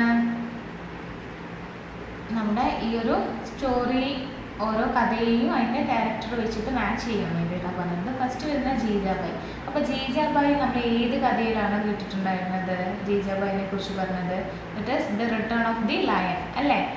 ദ റിട്ടേൺ ഓഫ് ദ ലയണിലാണ് ജീജാബായിനെ കുറിച്ച് പറഞ്ഞത്. അപ്പം ജീജാബായി എന്ന് പറഞ്ഞു കഴിഞ്ഞത്, അല്ലെങ്കിൽ ആ ഒരു കഥയുടെ തീം എന്താണ്? ജീജാബായി എന്ന് പറഞ്ഞത് ശിവജീൻ്റെ അമ്മയാണല്ലേ? അപ്പം ഈ ഒരു ജീജാബായി ആ ഒരു കഥയിലെ ഒരു വിറ്റൽ റോള് നടത്തിയിട്ടുണ്ട്, വിറ്റൽ റോള് കൈകാര്യം ചെയ്തിട്ടുണ്ടായിരുന്നു. It's a shaping his courage and leadership അല്ലേ? ഒരു ലീഡർഷിപ്പ് ക്വാളിറ്റിയും അത്രയ്ക്ക് ധൈര്യമുള്ള കറേജസ് ആയിട്ടുള്ളൊരു വിമനാണ് നമ്മുടെ ജീജാബായി, ഈ ഒരു റിട്ടേൺ ഓഫ് ദി ലയണിൽ അല്ലേ? ശിവജിയുടെ അമ്മയായിരുന്നു. അപ്പോൾ അവരാണ് മാച്ചിങ് ആയിട്ടുള്ള പേര് വരുന്നത്. ഇനി സർദാർ വല്ലഭായ് പട്ടേലിനെ കുറിച്ച് പറഞ്ഞിട്ടുണ്ടായിരുന്നത്. അപ്പോൾ അത് സർദാർ വല്ലഭായ് പട്ടേലിനെ കുറിച്ചിട്ട് ഏതിലാണ് പറഞ്ഞിട്ടുണ്ടായിരുന്നത്? ഇറ്റ്സ് എ കോർപ്പറേറ്റ് ആൻഡ് പ്രോസ്പറിലാണ് അല്ലേ? സർദാർ വല്ലഭായ് പട്ടേലിനെ കുറിച്ച് പറയുന്നത് ഇപ്പോൾ എന്താണ്? അദ്ദേഹം ഒരു ഇന്ത്യൻ ലീഡറായിരുന്നു. അപ്പോൾ അദ്ദേഹമായിരുന്നു യൂണിറ്റി ആൻഡ് കോർപ്പറേഷന് വേണ്ടിയിട്ട് നടത്തിയിട്ടുണ്ടായിരുന്നത്. അപ്പോൾ അത് പറഞ്ഞത് കോർപ്പറേറ്റ് ആൻഡ് പ്രോസ്പറിലാണ് സർദാർ വല്ലഭായ് പട്ടേലിനെ കുറിച്ച്. പിന്നെ പണ്ഡിറ്റ് നെഹ്റുവിനെ കുറിച്ചിട്ട് ഏതിലാണ് പറഞ്ഞ? ബർത്ത്ഡേ ലെറ്ററിലെ. അപ്പം ഈ ഒരു മകൾ ഇന്ദിരയ്ക്ക് എഴുതിയിരിക്കുന്ന ഒരു കത്തിലൂടെയാണ്, അവരുടെ പിറന്നാളിനനുബന്ധിച്ചോട് ഉള്ള ആ ഒരു കത്താണ് നമ്മുടെ ചാപ്റ്ററായിട്ട് പഠിക്കാനുള്ളത്. ഇന്ത്യയുടെ ഹിസ്റ്ററി, അതിൻ്റെ വാല്യൂസൊക്കെ പറഞ്ഞ് പ്രതിപാദിക്കുന്നതാണ് ഈ ഒരു ബർത്ത്ഡേ ലെറ്റർ എന്ന് പറഞ്ഞിട്ടുള്ള ചാപ്റ്റർ വരുന്നത്. അപ്പോൾ അത് പണ്ഡിറ്റ് നെഹ്റുവാണ്.